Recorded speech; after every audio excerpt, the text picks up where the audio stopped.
भाई जो गुरु बचन पे डट गे रे कट गे फंद 84 के। भाई जो गुरु बचन पे डट गे रे कट गे फंद 84 के। कट गे फंद 84 के रे कट गे फंद 84 के।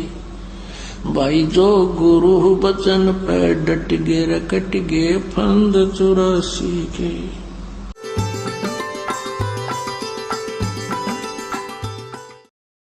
बोलो सतगुरुदेव की जय।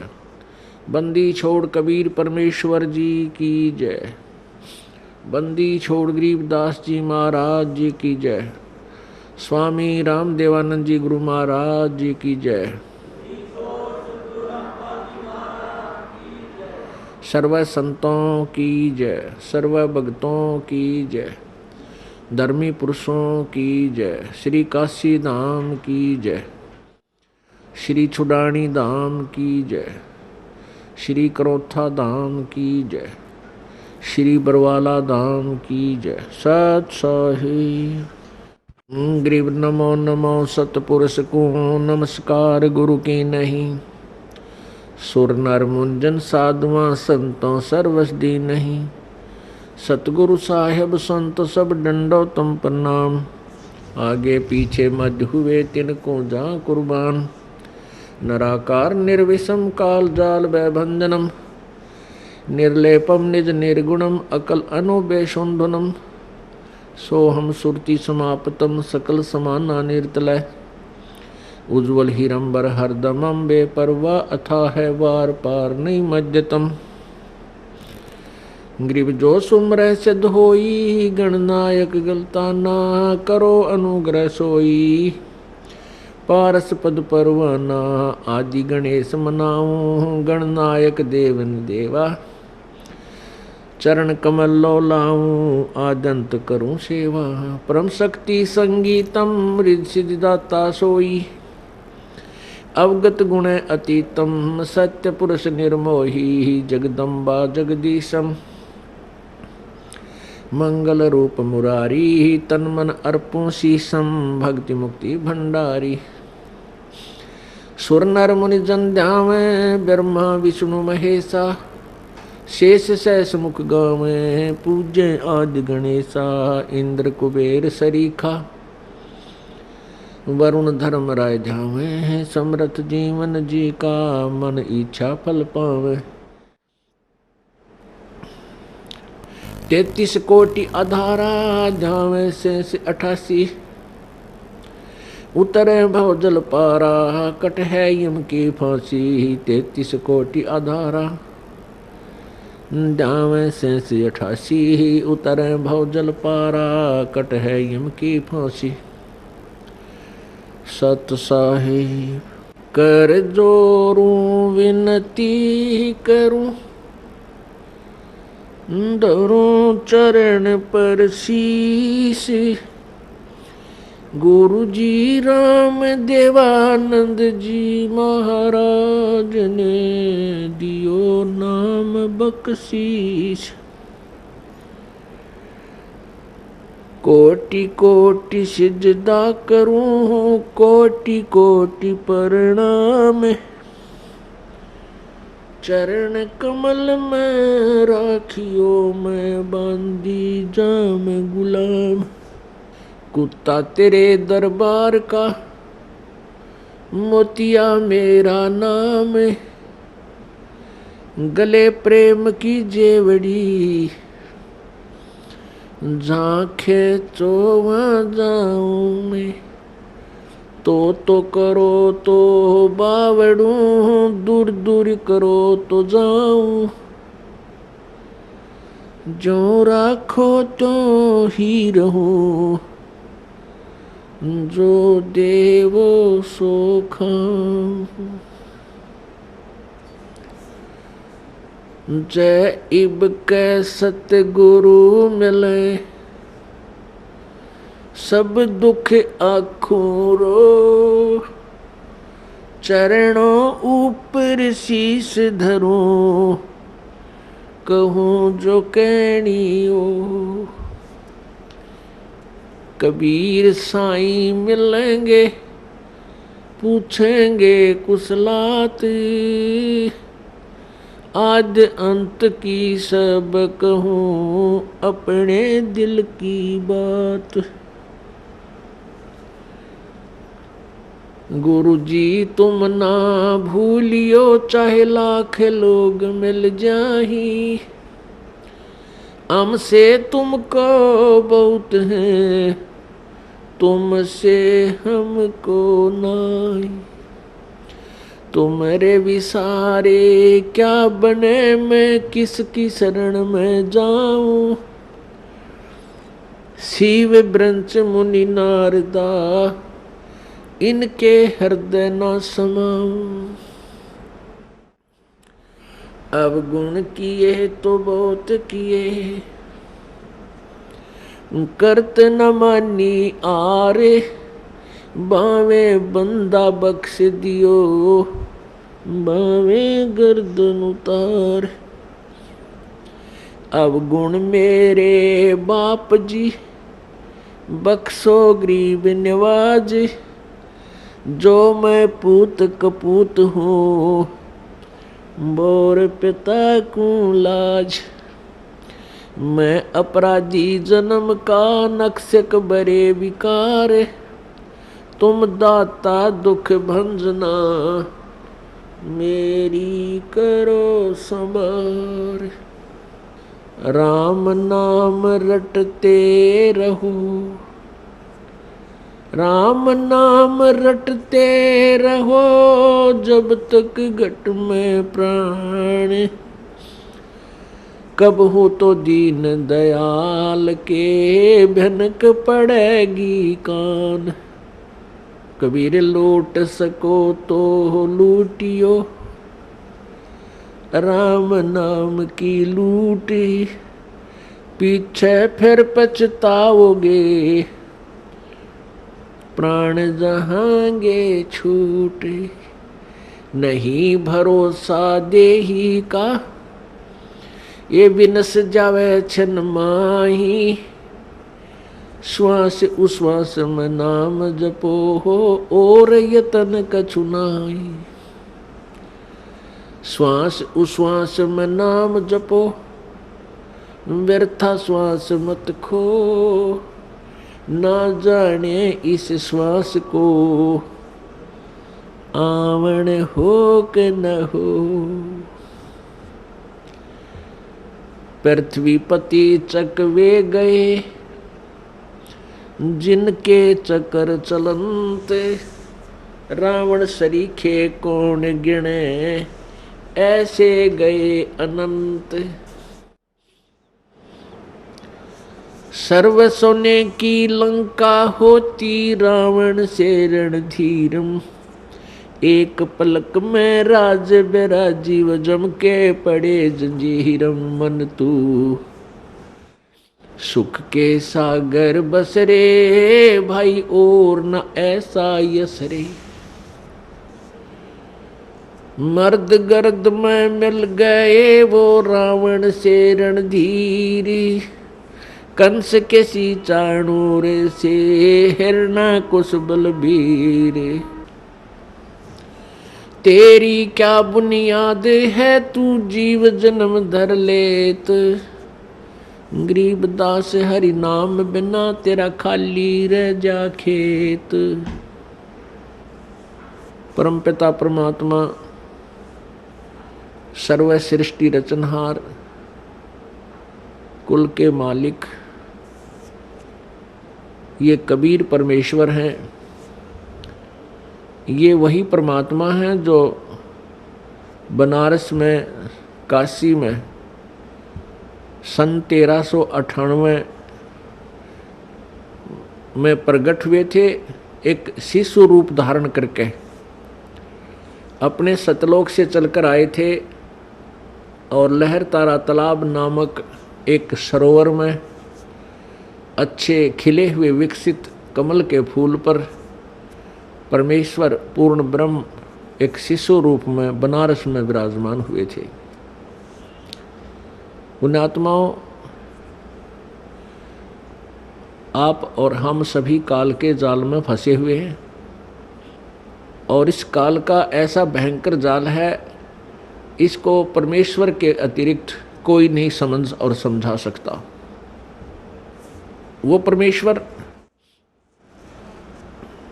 हम सभी आत्माओं के पिता हैं और अपनी संतान को कोई आपत्ति कष्ट हो तो अपने पिता और माता को ही उसका दुख होता है। परमेश्वर के अंदर वो सर्व गुण हैं। तुमेव माता च पिता तुमेव बंधु च सखा तुमेव विद्या च द्रविण तुमेव सर्व मम देव देव। ये वो परमात्मा है जो माता और पिता और भाई सखा सभी का ये प्रॉपर रोल करता है। ये यथार्थ भाव में हमारा ये सभी नातों से संबंधित है, सभी नातों में यही खरा है। तो उसी को हमारी चिंता बनती है। हमने जो गलती की वो तो बहुत भयंकर भूल है हमारी और उसी का परिणाम हम भोग रहे हैं। हमने क्या गलती की थी कि हम सभी आप या कोई चींटी बना है, चाहे हाथी बना है, चाहे कोई रंक है या सेठ साहूकार या राजा बना है, ये सभी कबीर परमेश्वर की आत्माएं हैं, पूर्ण ब्रह्म के बच्चे हैं। और हमने क्या गलती की कि हम सतलोक में रहते थे। वहाँ कोई मृत्यु नहीं थी, कोई जन्म नहीं था, ना कोई रोग कष्ट शरीर को था, किसी प्रकार की कोई आपदा वहाँ नहीं आती थी, कोई अभाव नहीं था, कोई मजदूरी नहीं करनी पड़ती थी, हम बहुत सुखी थे। वहाँ हमने गलती की कि जो यहाँ का भगवान है ब्रह्म, ये ब्रह्म जो है इसको ज्योति निरंजन भी बोलते हैं, इसको काल भगवान की उपमा से भी जाना जाता है। इसने एक बदमाशी इसके मन में आई। इसने क्या किया कि अलग राज्य प्राप्त करने के लिए 70 युग तक तप किया, सतलोक में एक पैर पर खड़ा होकर। और हमने भूल क्या की, हम अपने पिता परम पिता परमेश्वर कबीर देव से मन हटाकर और इस काल भगवान को चाहने लग गए। केवल इसकी इस भक्ति को देखकर एक पैर पर खड़ा होकर ये तपस्या कर रहा था। केवल हम इसकी इस कला पर, इस अदा पर आसक्त हो गए और हम अपने पिता जो हमें सर्व सुख दे रहा था, ना कोई मृत्यु थी, ना किसी का बेटा मरे था, ना बेटी मरे थी, ना कोड लगे था, ना कोई किसी प्रकार की कोई आपत्ति नहीं आने देता था, उस परमात्मा को त्याग दिया क्योंकि हम सुखी गणे थे वहाँ पर। और हमें ये मालूम नहीं था कि हमें इतने कष्ट भी आ जाएंगे। अपनी नालायकी के कारण हम इस ज्योति निरंजन को चाहने लगे और जिस परिणाम स्वरूप हम इसके जाल में फंस गए और यहाँ आगे इसके साथ में इसने 21 ब्रह्मांड परमात्मा से तपस्या करके प्राप्त किए। ये अलग से कहानी आपको सुनाएंगे, लेकिन यहाँ जो प्रसंग चल रहा है कि हम अपनी उस नालायकी के कारण आज इस काल के साथ आगे। जब तक हमारे सतलोक के पुण्य थे तब तक तो इसने हमें रखा ऊपर के लोकों में, स्वर्ग महास्वर्ग में। और जब हमारे पुण्य खत्म होते चले गए, क्योंकि यहाँ का विधान है कि जैसे कर्म करेगा वैसे फल मिलेंगे और पुण्य आपके होंगे। जब पुण्य क्षीण हो जाते हैं तो उसको ये यहाँ पृथ्वी पर पटक देता है। तो जब तक हमारे पुण्य थे, हमारी जेब में पैसे थे, हमारी कमाई थी, तो हम स्वर्ग रूपी होटल में वहाँ अपने मस्ती करते रहे, भगवान याद नहीं आया। और जब हम पटक दिए पृथ्वी पर, कोई कुत्ता बनाया, कोई गधा बनाया, कोई कुतिया बनाई, कोई गधी बनाई, कोई शेर, कोई पशु पक्षी जीव जंतु बनाकर यहाँ डाल दिए। और जिनके कुछ पुण्य फिर भी शेष रहे उनको मानव शरीर दिया। मानव शरीर के अंदर आप देख रहे हो कोई भी प्राणी सुखी नहीं है। मानव शरीर तो हम सबसे उत्तम मानते हैं। अन्य प्राणियों का तो आप एस्टीमेट लगा लेना, वो कितने सुखी होंगे, कुत्ते गधे सूअर। मानव शरीर में भी आप और हम बिल्कुल सुखी नहीं हैं। अब हम झूठे सुख को सुख मान बैठे। परमेश्वर कहते हैं झूठे सुख को सुख कहे ये मान रहा मन मोदे, ये सकल चबीना काल कहा, कुछ मुख में कुछ गोद। इस काल भगवान को श्राप लग गया, एक श्राप लगा हुआ है परमेश्वर की ओर से।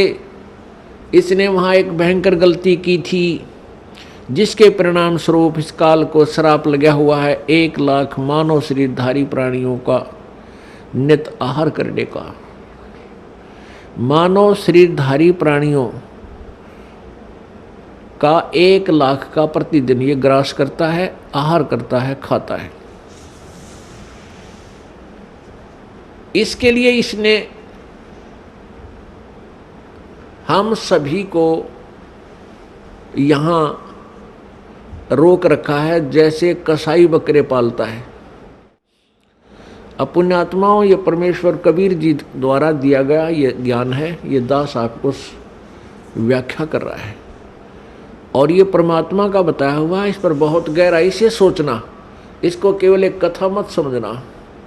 ये 100% सत्य, ये सत्य कथा है, केवल इसको दंत कथा मत मान लेना। जितना भी आप इस ज्ञान को समझते चले जाओगे उतना ही आप गहराई से चिंतन करने में को विवश हो जाओगे।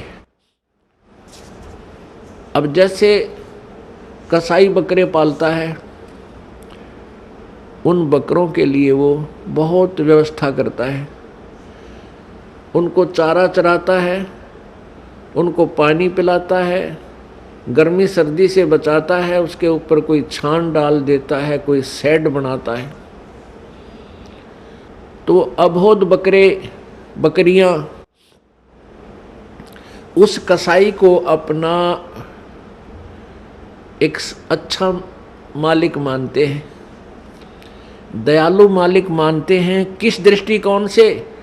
कि ये हमारी कितनी केयर टेक करता है, कितनी देखभाल कर रहा है, पानी पिलाता है, चारा चराता है, तालाब बना रखा है, किधर चरागा बना रखे हैं, चारों तरफ बाड़ लगा रखी है, कोई हिंसक पशु आकर इनको खा ना जाए,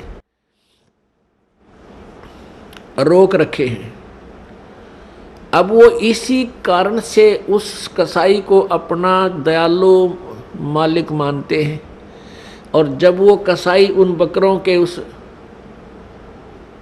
बाड़े में जाता है, स्थान पर जाता है, तो बकरे उस मालिक को एक दयालु मालिक मानकर उस व्यक्ति को उसकी तरफ भाग लेते हैं प्यार देने के लिए। कोई उसके ऊपर पैर डालकर प्यार देना चाहता है, कोई जीभ से चाटता है, और वो कसाई उनको ऐसे हाथ पकड़कर देखता है और बकरे उसकी बाजू को अपनी जिह्वा से प्यार देते हैं, चाटते हैं, जैसे बहुत लाड करया करें। और वो कसाई देख रहा होता है कि यूँ कितने किलो का बिकेगा, कितना मांस हो गया इनमें, वो ऐसे देखता उनको, और वो सोचते हैं कि ये हमारा दयालु मित्र में प्यार कर रहा है, हमारा मालिक है। पुण्यात्माओं, जैसे हम यहाँ देखते हैं कितनी विस्तृत भूमि है, इसके ऊपर कितने अच्छे बाग बगीचे, फलदार वृक्ष, काजू किस्में, सेब संतरे, और कितने अच्छे शीतल और स्वादिष्ट मधु जल की दरियाँ बह रही हैं। जमीन के नीचे कितना एयर कंडीशन ला रखा है, गर्मियों में ठंडा जल और सर्दियों में गर्म। अब ये और कितनी अच्छी हवा चल रही है, सूरज दिन रात बन रहे हैं, सूर्य उदय हो रहा है, अस्त हो रहा है। इस व्यवस्था को देखते हैं तो ऐसा लगता है जैसे ये तो भगवान ने पड़ा है। कितना अच्छा भगवान है, कितनी हमारी सुनियोजित, हमें कितना अच्छा आहार दिया है, कितना अच्छा हमारे रहने की व्यवस्था की है।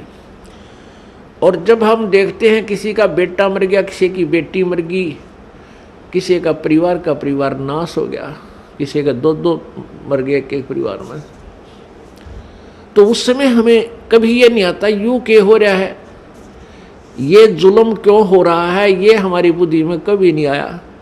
अब आने लगा जो भगवान ने हमारी ये मोतियाबिंद का ऑपरेशन कर दिया।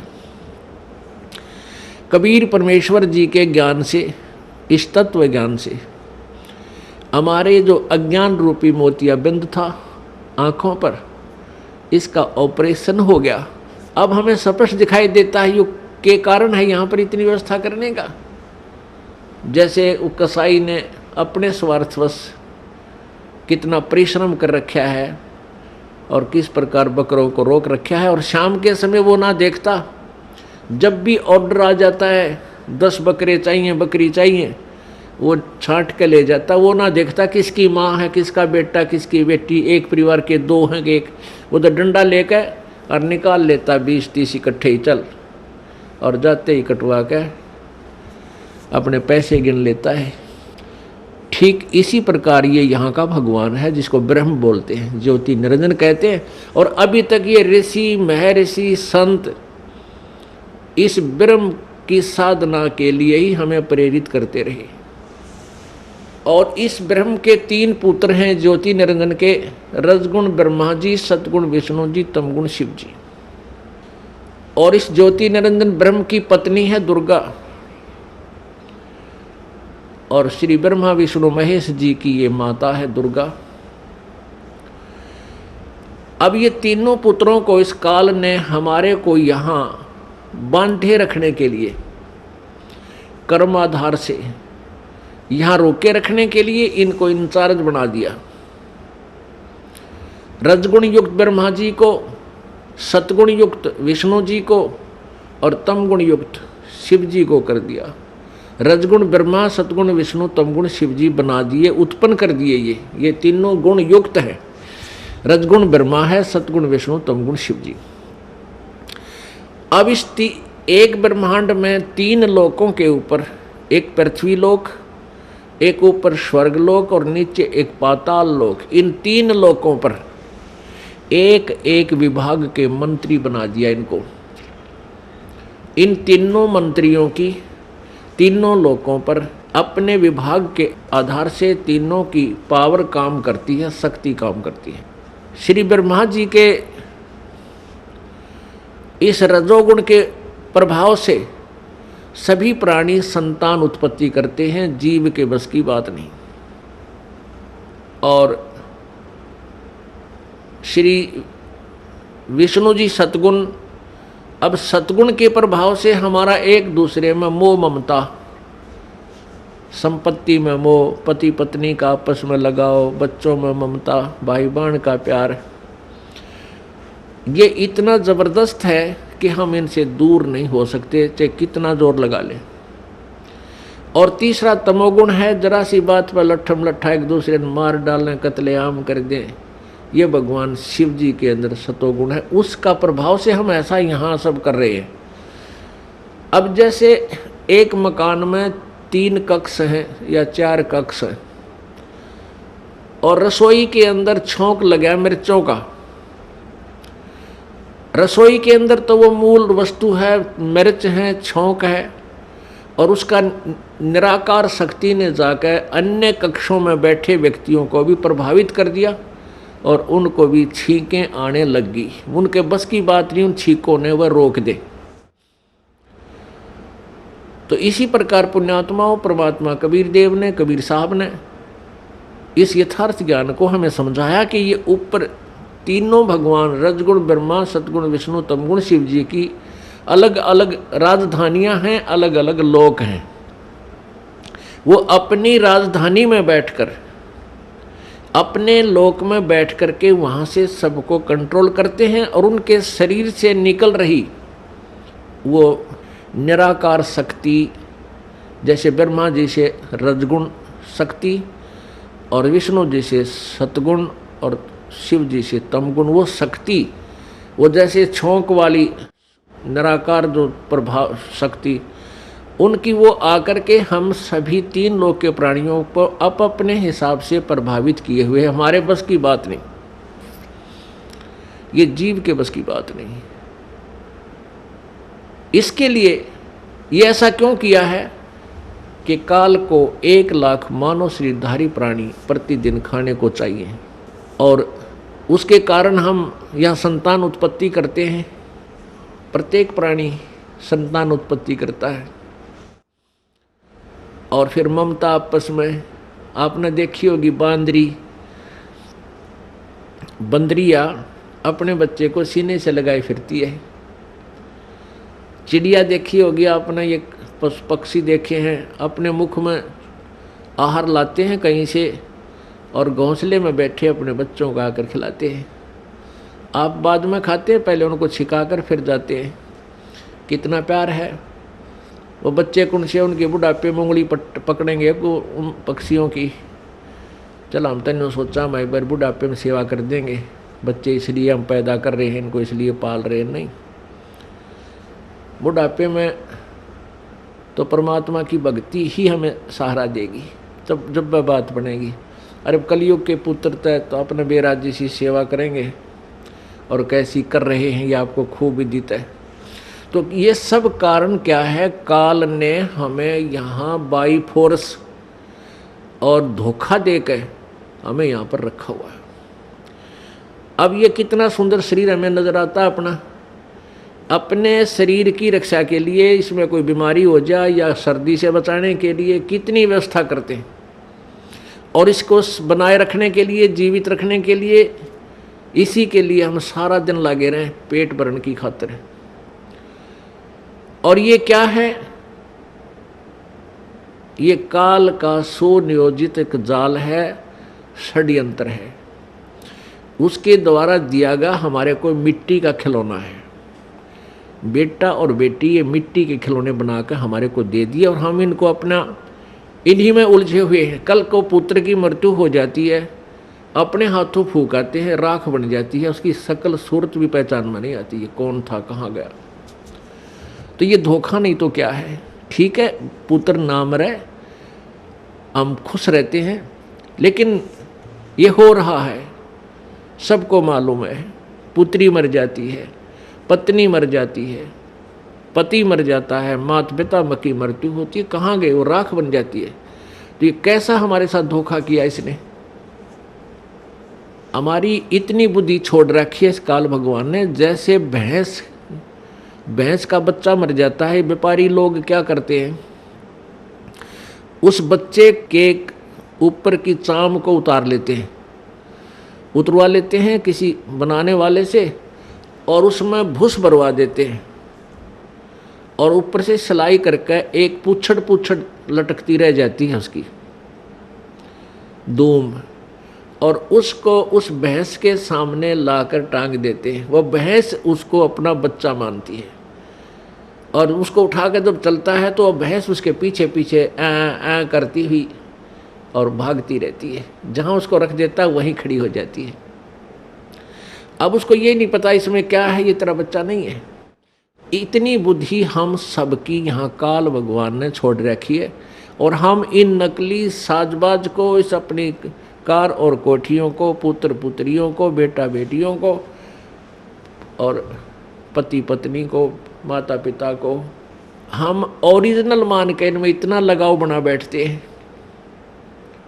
पुण्यात्माओं, कहने का भाव ये है कि पहले हमने इस काल के इस षड्यंत्र को समझना होगा। फिर षड्यंत्र समझ में आने के बाद फिर क्या है कि जैसे यहाँ कोई भी आपका बेटा है, बेटी है, माता है, पिता, बहन, भाई है, ये सभी अपने हैं। चाहे कोई रिश्तेदार है या बाहर वैसे कोई प्राणी है, दूर देश का है, गांव का है, कोई भी प्राणी है, ये सब अपने ही हैं। हम एक पिता की संतान हैं। अब हम यहाँ काल के जाल में फंस गए, और यहाँ की जो मर्यादा, यहाँ की व्यवस्था, यहाँ का नियम कानून ऐसा है, तो फिर हमने अपने बच्चों को, भाइयों को, बहनों को, मित्रों को, जो भी हमारे संपर्क में आवे, उनको सबसे बड़ा उनका उपकार ये है कि उनको इस काल के जाल से परिचित करावें। और फिर आपके बेटे हैं, बेटी हैं, आपके भाई हैं, बहन हैं, माता पिता हैं, इनकी हमने सेवा करनी है। इनका जैसे भी हमारा इनको रोल है, इनके प्रति जो कर्तव्य है, वो हमने भगवान से डर कर उसको पूरा भी करना है, क्योंकि ये सभी परमात्मा के बच्चे हैं और यहाँ सभी दुखी हैं। अब जैसे माता पिता जो बूढ़े हो जाते हैं, असहाय हो जाते हैं, अब उनकी सेवा करना आपका परम कर्तव्य बना है। क्योंकि माता पिता जब बच्चा या बेटा या बेटी उत्पन्न होती है, बेटी उत्पन्न होती है, उसका तो उद्देश्य पता होता है ये तो पराई होनी है, उसको भी प्यार से पालता है अपने सीने से लगाकर, ऐसा नहीं, क्योंकि उसको ये मालूम है कि हमें भी कोई ऐसे एक पाल कर एक बेटी देगा। और उसका मुख्य उद्देश्य बेटे के ऊपर रहता है कि बेटा बड़ा होगा, पुत्रवधू आवेगी और हम बूढ़े हो जाएंगे, हमें हमारी सेवा करेंगे, हैं, हमें बैठों को खाना देंगे, उंगली पकड़ कर इधर उधर हमें ले जाया करेंगे। तो इस उद्देश्य से वो बच्चों की परवरिश करता है, इस उमंग से रात देखता ना दिन देखता। तो जब वो बूढ़े हो जाते हैं तो वो डिज़र्व करते हैं आपसे वो सेवा, और आप वो कर नहीं पाते। क्यों नहीं कर पाते? क्योंकि आपको ये नहीं मालूम कि हम यहाँ भयंकर जाल में फंसे हुए हैं और परमात्मा ने जो हमें यहाँ कर्तव्य दिया है उसको ना निभाकर भी हम दोषी बन रहे हैं, पाप के भागी बन रहे हैं। और काल तो हमसे पाप करवाता रहता है ताकि ये मेरे जाल में फंसे रहें। तो हमने परमात्मा के विधान से परिचित होकर इन सब नातों का जो भी आपकी भूमिका है, जो भी आपका रोल दिया है, उसको निभाना है। बच्चों का पालन पोषण भी आपने बड़ी प्यार से करना है, ऐसे ढंग से करना है कि मालिक के बच्चे हैं और माता पिता भी मालिक के बच्चे हैं। आपकी ड्यूटी है बुढ़ापे में इनकी सेवा करना, इनको प्यार दे। बूढ़ा आदमी प्यार का भूखा होता है, प्यार तो बोल पड़े बस उसने, वो भूखा भी रह जाएगा। उसको पता है कि तेरी स्टेज ऐसी होगी, जो मिल जाए वो खा ले, चुप करके नखरे मत करे। और नहीं करते हैं जो समझदार होते हैं, तो उनको प्यार से ही बोल पड़ो, इतना ही काफ़ी होता है। कोई वस्तु की चाह करते हैं तो तुरंत हाँ अवश्य करेंगे, माता पिताजी अभी करते हैं, चाहे 2 दिन लेट भी हो जाए पर बोला राजी, इतने में खुश हो जाया करें।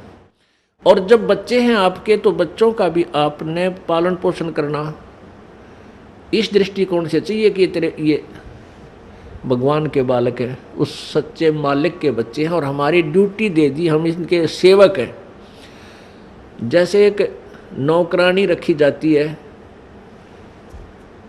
घर पे नौकरानी रखी जाती है और उसकी ड्यूटी लगा दी कि इस पुत्र की या पुत्री की, बेटा और बेटी है मेरी, उस मालिक ने नौकर रख ली और इनकी ड्यूटी लगा दी, उनका पैसा दे दिया कि ये इनका सामान है, ये इसको खाना खिलाना है, कपड़े पहनाने हैं, इस प्रकार इनको नहलाना धोना है और स्कूल छोड़ के आना है, विद्यालय ले जाना है और लाना है। अब वो बहन, वो नौकरानी या नौकर उस मालिक के बच्चे जान के उन बच्चों की अपने बच्चों से भी ज़्यादा केयर टेक करता है। और जब उसको निकाल दिया जाता है, नौकरी से निकाल दिया जाता है, तो मुड़ के नहीं देखता फिर उन बच्चों की तरफ। और जब तक वो नौकर रहता है, उनकी सेवा की ड्यूटी है, वो बहुत चिंतित रहता है कि मालिक गुस्सा ना हो जा, इनकी कोई सेवा में फर्क रह जा, कोई कमी ना आ जा, त्रुटि ना रहे। एक समय ये दास सर्विस करता था जब जेई की पोस्ट पे, जहाँ हमारा कार्यालय था उससे 2 मकान छोड़कर एक बड़े साहूकार सेठ का मकान था। उसकी एक बेटी थी, वो ज़्यादा से ज़्यादा 8-7 वर्ष की होगी, पहली या द्वितीय कक्षा में वो पढ़ती थी। और उस लड़की का विद्यालय वहाँ से ज़्यादा 1000 फुट होगा, 1000-1500 फुट की दूरी पर था। तो उस मालिक ने उस बेटी के लिए कोई साधन नहीं लगा रखा था, कोई रिक्शा वगैरह नहीं ला रखी थी, थोड़ी दूरी पर था। उस नौकरानी से कह रखा था कि आप इसको सुबह छोड़ आना, नवा धवा के कपड़े ड्रेस पहना के, और जब इसकी छुट्टी हो ले आना। वो उसको ऐसे ही प्रतिदिन लेकर जाती थी और छुट्टी होते ही उसको ले आती थी, पैदल ही लाती थी। गर्मियों के दिन, ये मई का महीना, उसने एक छोटी सी छतरी छाता ले रखा उस नौकरानी ने, स्वयं तो धूप में और उस छोटी सी बच्ची के ऊपर छाता लिए हुए, और वो धूप में आ रही है, उस बच्ची पर, मालिक की बेटी पर छाता किए हुए है और लेकर आ रही है। यानी इतनी सेवा, इतनी अपने पंचुअल थी अपनी सेवा में। और जब उसको नौकरी से निकाल दिया, फिर उसने उधर झांक कर भी नहीं देखा कि मेरी ड्यूटी अभी तक थी और इतना कर्तव्य था, ये मैंने ठीक निभाया। तो पुण्यात्माओं, इसी प्रकार आपके बच्चे हैं, बेटा बेटी हैं, ये प्रभु के बच्चे हैं, आपको इनका सेवक लगा रखा है। इस दृष्टिकोण से इनका पूरा कर्तव्य करो। अपने कर्तव्य कर्म को करते हुए प्रभु की याद भूल नहीं पड़नी चाहिए। और जब यहाँ से जाने का समय आएगा, नौकरी से आपको निकालेंगे, आपके मन में अगर हृदय से ये बात होगी कि मेरा बेटा नहीं है, मेरी बेटी नहीं है, ये मालिक के बच्चे हैं, ठीक है, नाता कुछ भी जोड़ दिया अब हमारा है, सामाजिक नाता भी बेटा बेटी का है, लेकिन ये मालिक के, वास्तव में परमात्मा के बच्चे हैं। और जब हम चलेंगे यहाँ से छोड़कर, तो हमारी ममता इनमें नहीं हो सकती। यदि हम इस ज्ञान आधार से सोचेंगे, और यदि हम उस पशु की तरह उस पुतले को अपना माने बैठे रहेंगे, तो धक्के उसके पीछे पीछे धक्के खाते ही रहेंगे। मान ले आपकी मृत्यु होने लगी, ये आध्यात्मिक तत्व ज्ञान है पुण्यात्माओं, जो तुमने यहाँ से पीछा छुटवाना है। यदि आपको ये ज्ञान हुआ नहीं, भक्ति कर रहे हो, सुख भी देगा भगवान, आपके दुख भी दूर करेगा, आपको धन भी देगा, बहुत सुख कर देगा, और इस ज्ञान की भूल पड़ते ही आपको यहीं फंसा लेगा। आपकी मृत्यु होने लगी, आपके पास कोई बेटा या बेटी आकर रोने लग जाएगा, आपकी ममता उसके उधर फंस जाएगी, क्या होगा मेरे बच्चे का, कौन संभालेगा इसको। और फिर मृत्यु होगी तो आपकी आस्था उस बेटा या बेटी में रह गई। मृत्यु होकर के फिर वहीं कुतिया आकर बन जा मनमाने उसी गली में, या कुत्ता बन गया, उड़े सैर सपट्टे करता रहेगा। फिर बेटे भी ना मिलने, ना बेटियां दौड़ बैठ सकता। एक परिवार ने खीर बनाई थी, खीर का पात्र था, उसमें सर्फ पड़ गया, पड़ते ही वो मर गया, अंदर बैठ गया नीचे। वहाँ उनकी एक पालतू कुत्ती थी, मतलब जैसे वह वैसे पाली हुई नहीं थी, गली में घूमती फिरती, आ जाती, बैठ जाती, उसको रोटी राटी डाल देती, वो वहाँ बैठ जाती थी।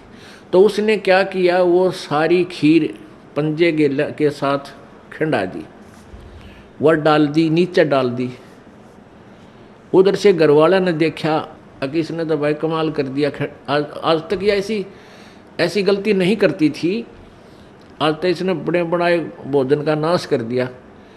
उसका तुम्हारा लठ, वह तो गई ट्या ट्या करती। फिर वो खीर को संभालने लगे, बाहर नीचे पड़ी थी, वो तो पड़ी थी, अंदर झांक कर देखा उसमें कितनी बच रही है, उसमें काला सांप, सर्प अंदर पड़ा। और फिर उस पूरे परिवार ने खुशी मनाई को हो, इस कुतिया ने तो हमारा परिवार बचा दिया। फिर उसने ल्याओ पकड़ कर वो आगे न बाजा के उधर लठला गया। फिर किसी से पूछा, भाई ये कोई वैसे ही कोई मौत होती है? एक व्यक्ति आ गया जो थोड़ी बहुत भविष्य की या बैक की जाने था, उससे पूछने लग गया कि ये क्या कारण है, इसने आदमी भी नहीं कर सकता ऐसा काम कर दिया इस कुतिया ने। तो उसने बताया तेरी दादी थी, या तेरी दादी थी पहले हैं, और इसकी आस्था भैया मरन लगी जब थारे में रहेगी, या कुतिया बन गई। और अच्छी पुण्यात्मा थी, पहले भी दयालु थी, और जो तुरंत मनुष्य जोनी से पशु जोनी माता है, उसमें थोड़ी बहुत लक्षण अच्छे होते हैं। जैसे कई कुत्ते हैं बड़े समझदार, मनुष्यों की तरह ही सारे काम कर देते हैं, वो तुरंत मनुष्य जोनी से आए हुए होते हैं। तो पुण्यात्मा, फिर आप वहाँ कुत्ते बन का बैठोगे। तो अध्यात्म, यदि आपने इस विद्यालय में प्रवेश पाया है, पहले इसका उद्देश्य समझ लेना। इस विद्यालय का उद्देश्य है आपका यहाँ जन्म मृत्यु से सदा के लिए झंझट छुटवा देना और सतलोक में वहाँ भेज देना जहाँ कभी दुख नहीं, कभी मृत्यु नहीं, कोई रोग नहीं, कोई कोड नहीं, कोई आपदा नहीं आती, किसी चीज का अभाव नहीं, जहाँ हम पहले रहते थे। अब जब तक आप मालिक के चरणों में रहोगे तो यहाँ का सुख तो आपको मिलेगा मिलेगा। आपके भाग्य में ना होगा तो भी दाता आपको देगा। ये दयालु है, ये समर्थ है, इसके पास फुल पावर है। और फिर आपकी मृत्यु तो होगी, क्योंकि यहाँ तो कोई रह ही नहीं सकता। इस मिट्टी के खिलौनों में कितने दिन रह सकता है? हजार हजार वर्ष तक भी रह जीवित रह कर देख लिया ऋषियों ने अपनी अटकलों से, आखिर में फिर मृत्यु हुई। यहाँ तो मृत्यु होगी। वो दिन तो डेफिनेटली आओगा जिस दिन आपने यहाँ छोड़ना ही पड़ेगा, चाहे कितना काम रह रहा हो। आज जो स्थिति आपकी है, यदि आप इसको अभी से सेट करके चलोगे कि परमात्मा आपकी इच्छा कभी ले चलियो, यदि आपने मोक्ष उद्देश्य रखना है, उसमें फिर अग्रम अग्रम नहीं रखनी कि यूँ काम रह गया, ऐसा नहीं हुआ, भगवान इतना और हो जाता फिर है काम बड़े नहीं। चाहे कभी कहे परमात्मा, चालन की तैयारी करनी पड़ेगी आपने। तो आपने यहाँ से तो जाना ही पड़ेगा। यदि आप श्रद्धा नहीं हटाओगे, यहाँ से आस्था नहीं हटाओगे, तो भी मृत्यु होगी, तो यहीं आ जाओगे। इस ज्ञान को आधार बना के और परमात्मा को साक्षी रख के जब भी चालन की तैयारी आवे, किसी समय आ जा, सहर्ष चल पड़े कि कभी ना कभी तो पीछा यहाँ से छुटवाना ही पड़ेगा। मान लीजिए आप परमात्मा के मार्ग पर लगे हुए हो और आपके साथ कोई ऐसी घटना, वैसे तो मालिक घटना नहीं देता जल्दी सी, वो भी आपकी कोई त्रुटि होगी या परमात्मा की कोई और रजा होगी, उसमें वो आपके हित में ही होगी। जैसे जिसको हम अकाल मौत कहते हैं, तो यहाँ पहले तो अकाल मौत आपकी होगी नहीं, और होगी तो घनी आपके ऊपर मेहर होगी, कोई विशेष कृपा होगी, या आपका नाम टूट चुका हो। प्रथम तो अकाल मृत्यु होगी नहीं इस मालिक के चरणों माने के बाद। इसके हाथ में है मासा घटे ना चल बढ़े, विधना लिखे जो लेख, और साचा सतगुरु मेट कर ऊपर मार दे मेघ। ये वो परमात्मा है जिस लिखे हुए लेख को, प्रारब्ध को कोई भी चेंज नहीं कर सकता। ये परमेश्वर कबीर देव उसको चेंज कर सकता है, उस भाग्य को बदल सकता है।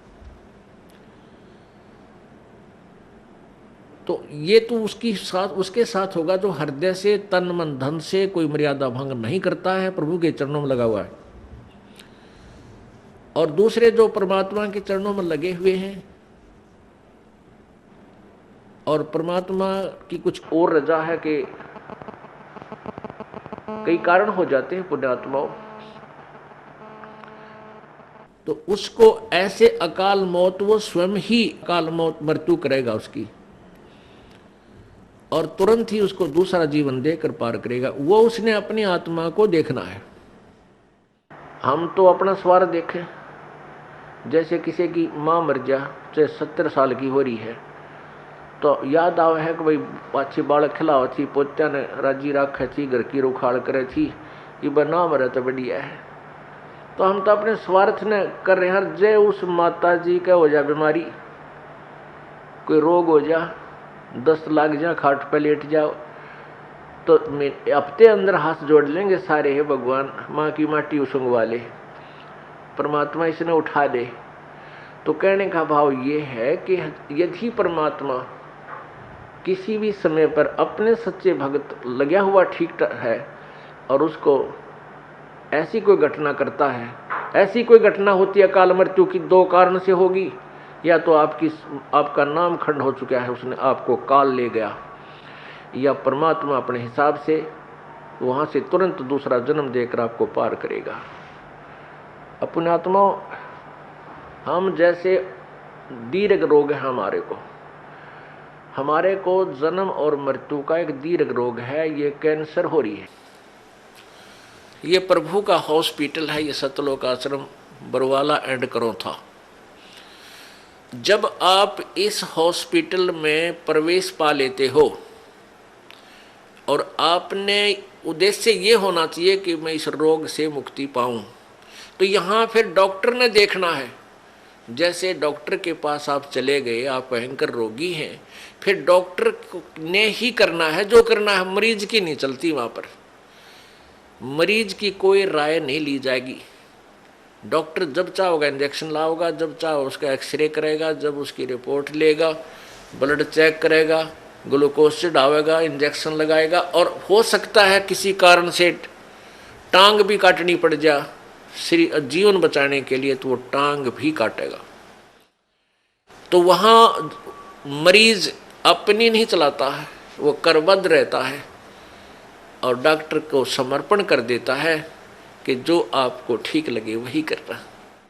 तो यहाँ आने के बाद आपने अपना अगर जन्म मरण का रोग कटवाना है तो परमात्मा डॉक्टर हैं, कबीर भगवान हमारे। इस दास को आपका कंपाउंडर छोड़ रखा है, तो आपको जैसा भी यहाँ हो रहा है उसमें कोई, देखो एक तो आपको गड़बड़ होगी, नामखंड हो जानते हैं, आपका नाम टूट जाएगा, परमात्मा से आपका कनेक्शन खत्म हो गया।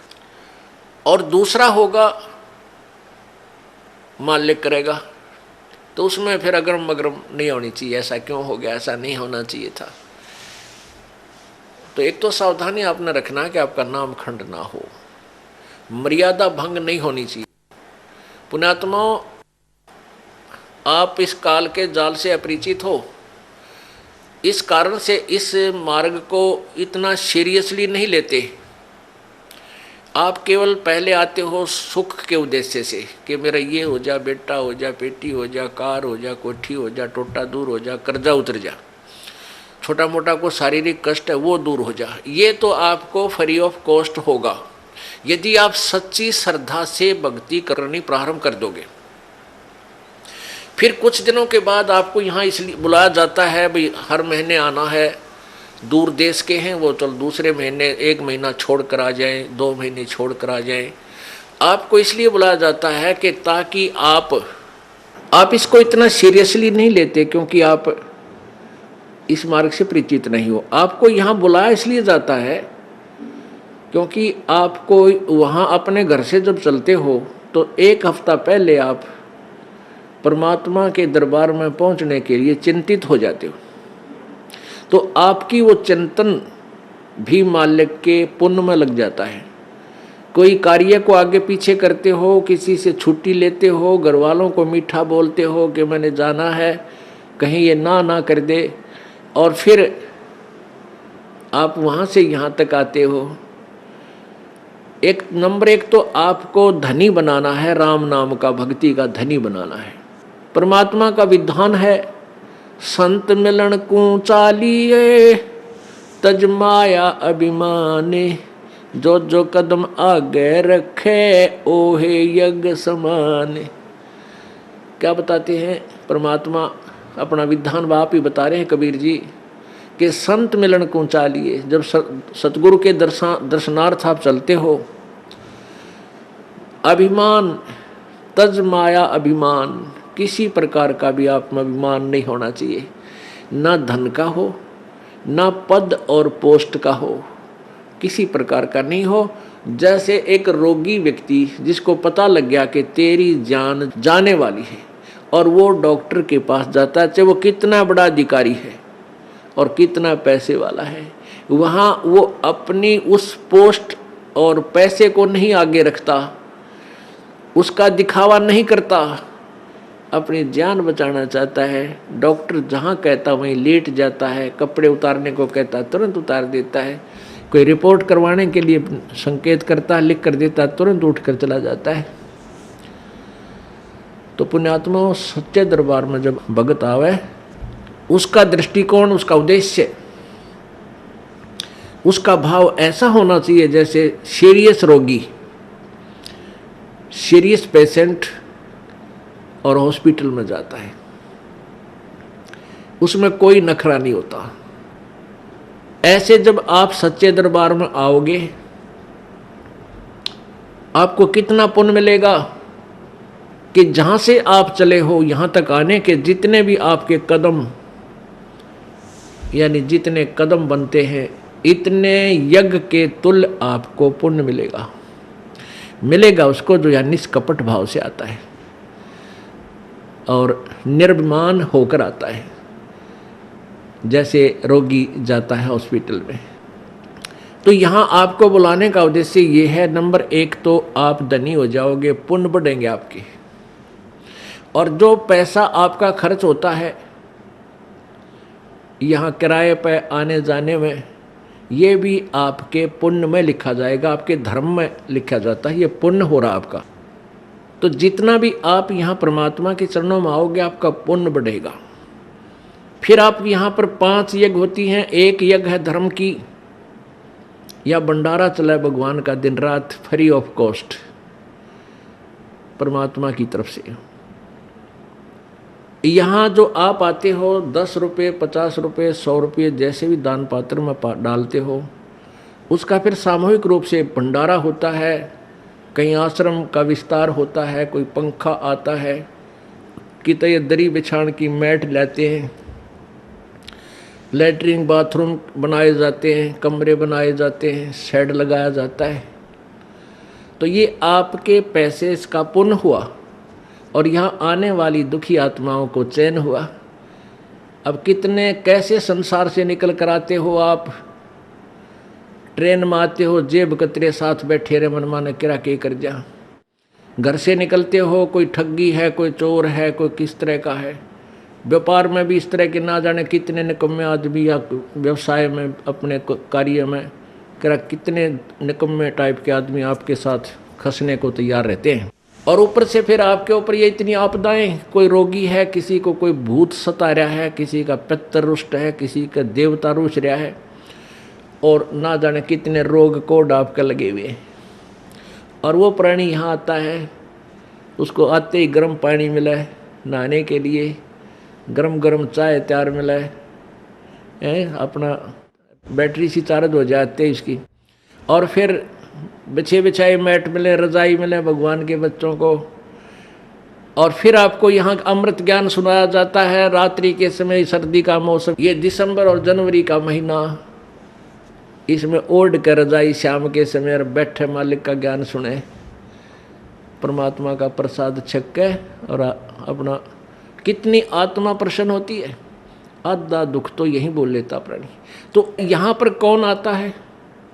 यहाँ कोई खाना खाने नहीं आता, यहाँ को रात्रि को सोने के लिए नहीं आता, यहाँ तो परमात्मा के लिए वो प्यारी आत्मा आती है जो परमात्मा के अंश हैं, जो पिछले जन्मों से उनके चरणों में कहीं ना कहीं किसी ना किसी रूप में वो उनके साथ रहे हैं। अब वो पार हो नहीं पाया, भटक रहे हैं, उनको फिर परमात्मा अपने बच्चों को इकट्ठा कर रहा है किसी ना किसी माध्यम से, कोई टीवी से, चैनल से, या किसी पुस्तक से, या किसी मित्र से, रिश्तेदार से, भाई बहन से अपना संदेश भिजवा कर इनको फिर शरण में ले रहा है। तो ऐसी प्यारी आत्मा जो परमात्मा के बच्चे यहाँ आते हैं, और इनके लिए जो सेवा होती है ये धर्म यज्ञ है। तो परमात्मा के लिए वो प्यारी आत्मा आती है जो परमात्मा के अंश हैं, जो पिछले जन्मों से उनके चरणों में कहीं ना कहीं किसी ना किसी रूप में वो उनके साथ रहे हैं। अब वो पार हो नहीं पाया, भटक रहे हैं, उनको फिर परमात्मा अपने बच्चों को इकट्ठा कर रहा है किसी ना किसी माध्यम से, कोई टीवी से, चैनल से, या किसी पुस्तक से, या किसी मित्र से, रिश्तेदार से, भाई बहन से अपना संदेश भिजवा कर इनको फिर शरण में ले रहा है। तो ऐसी प्यारी आत्मा जो परमात्मा के बच्चे यहाँ आते हैं, और इनके लिए जो सेवा होती है ये धर्म यज्ञ है। इस धर्म यज्ञ में आपका पैसा लगता है, इससे आपको पुण्य होता है, और जो पैसा आपका किराए में लगा वो भी आपका पुण्य के अंदर लगा। अब पुण्यात्मा जैसे जो अनजान व्यक्ति हैं, जिनको इस मार्ग का पता नहीं, वो मंगलवार को 1.25 रुपये का प्रसाद बांटनी है, वो तो वहीं तक सीमित है। हम भी ऐसे ही थे जब तक ज्ञान नहीं था। मंगलवार के दिन 1.25 रुपये का प्रसाद बांटा करते, घने उमंग भर जाती तो 5.25 का बांट देते, बहुत खुशी होती। तो ना तो उसने बहुत गुणा पुण्य मान लेते थे। अब परमात्मा कहते हैं, जिन हर जैसा सुमरिया बैता को तैसा लाभे, ओसा प्यास न भागे ही जब लग दसे नहीं आबे। कहते हैं जिसने जैसा भगवान की भक्ति सेवा दान किया उसको उतना ही लाभ मिलेगा। ओस चाटनते प्यास नहीं बुझ सकती, वो तो गिलास पीना पड़ेगा गट गट गट जब प्यास बुझेगी। तो ये जो स्वाप का प्रसाद 100 रुपया पल्ले बांध लिया माता का हमारा नहीं हो जा, और ये छोटे मोटे जो दान हम करा करते, ये तो ओस चाटने वाली बात थी। और अब यहाँ आपने गिलास के गिलास पीने पड़ेंगे और देगा वही परमात्मा। आप देखना खेल मालिक का भगवान क्या किया करता है।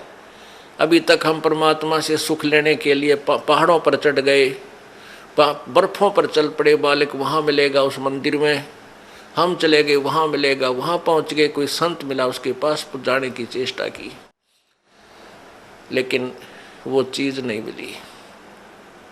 अब आपको वो वस्तु मिलेगी जिसकी गुण गाया करते थे, जिसकी आपको चाह थी, तड़फ थी, और जिसके विषय में सदग्रंथ संकेत किया करते थे। भगवान ऐसा करता है, भगवान कोढ़ी को स्वस्थ कर देता है, अंधे को आंख दे सकता है, बांझ को पुत्र दे देता है, निर्धन को धनी बना दे, कंगाल को राजा बना दे, और हर तरह के सुख भगवान ही दिया करता है। तो वो परमात्मा आपको अब मिलेगा, वो ही आपको सुख मिलेंगे जो भगवान दिया करता है। क्या बताते हैं, पर्वत पर्वत में फिरा भाई कारण अपने राम, फिर राम जैसे संत मिले जिन सारे सब काम। परमात्मा की चाह में अपने संकट निवारण के लिए पर्वत पर्वत घूमा फिरा, कहीं भगवान मिल जावे, और ऐसे संत मिल गए जहाँ मेरे वो भगवान जो काम करता है और वो काम वहाँ हो गए हमारे। तो कहते राम जैसे संत मिला जिन सारे सब काम। तो पुण्यात्मा यहाँ आपको वो सुख होंगे आप सोच नहीं सकते, क्योंकि हम भगवान इतनी तो समझते हैं कि भगवान हमें सर्व सुख दे सकता है, लेकिन वो हो कहीं से नहीं रहे थे। अब आपको यहाँ से वो सुख होंगे जो आप सोच नहीं सकते कि ऐसा क्या भगवान वर्तमान में भी कर रहा है। तो ऐसे संत मिले तो हमें वो सुख हुए। परमात्मा जैसे ही संत मिले जो परमात्मा सुख देता है, तो आपको इस दास के माध्यम से कबीर भगवान परमेश्वर जी आपको वो सुख देंगे जो भगवान दिया करता है, क्योंकि वो पूर्ण परमात्मा है। जो ऐसे व्यक्ति हैं जो इस तत्व ज्ञान से परिचित नहीं है, वो क्या कहते हैं, क्या सोचते हैं कि भी तुम जाते हो, महीने में 2 बार जाते हो, महीने में 1 बार जाते हो, किराया भी लगता है, काम भी आपका, कार्य भी आप छोड़कर जाते हो, तुम क्यों अपना नुकसान कर रहे हो। पुण्यात्माओं, अब उनको तो ज्ञान नहीं इस बात का, वो तो बालक है, अनजान है। जैसे एक कोई शहर का बाबू था, शहर में ही, बड़े शहर में वो पला, वहीं जन्मा पला बड़ा हुआ, नौकरी योग्य हुआ, उसकी नौकरी, उसकी सर्विस लगी रूरल क्षेत्र में, गांव में, और वो अपनी ड्यूटी ज्वाइन करने के लिए गांव में कार्यवर्ष जा रहा था। वहाँ पर एक खेत में किसान हल जोत रहा था बैलों से और गेहूं बीज रहा था।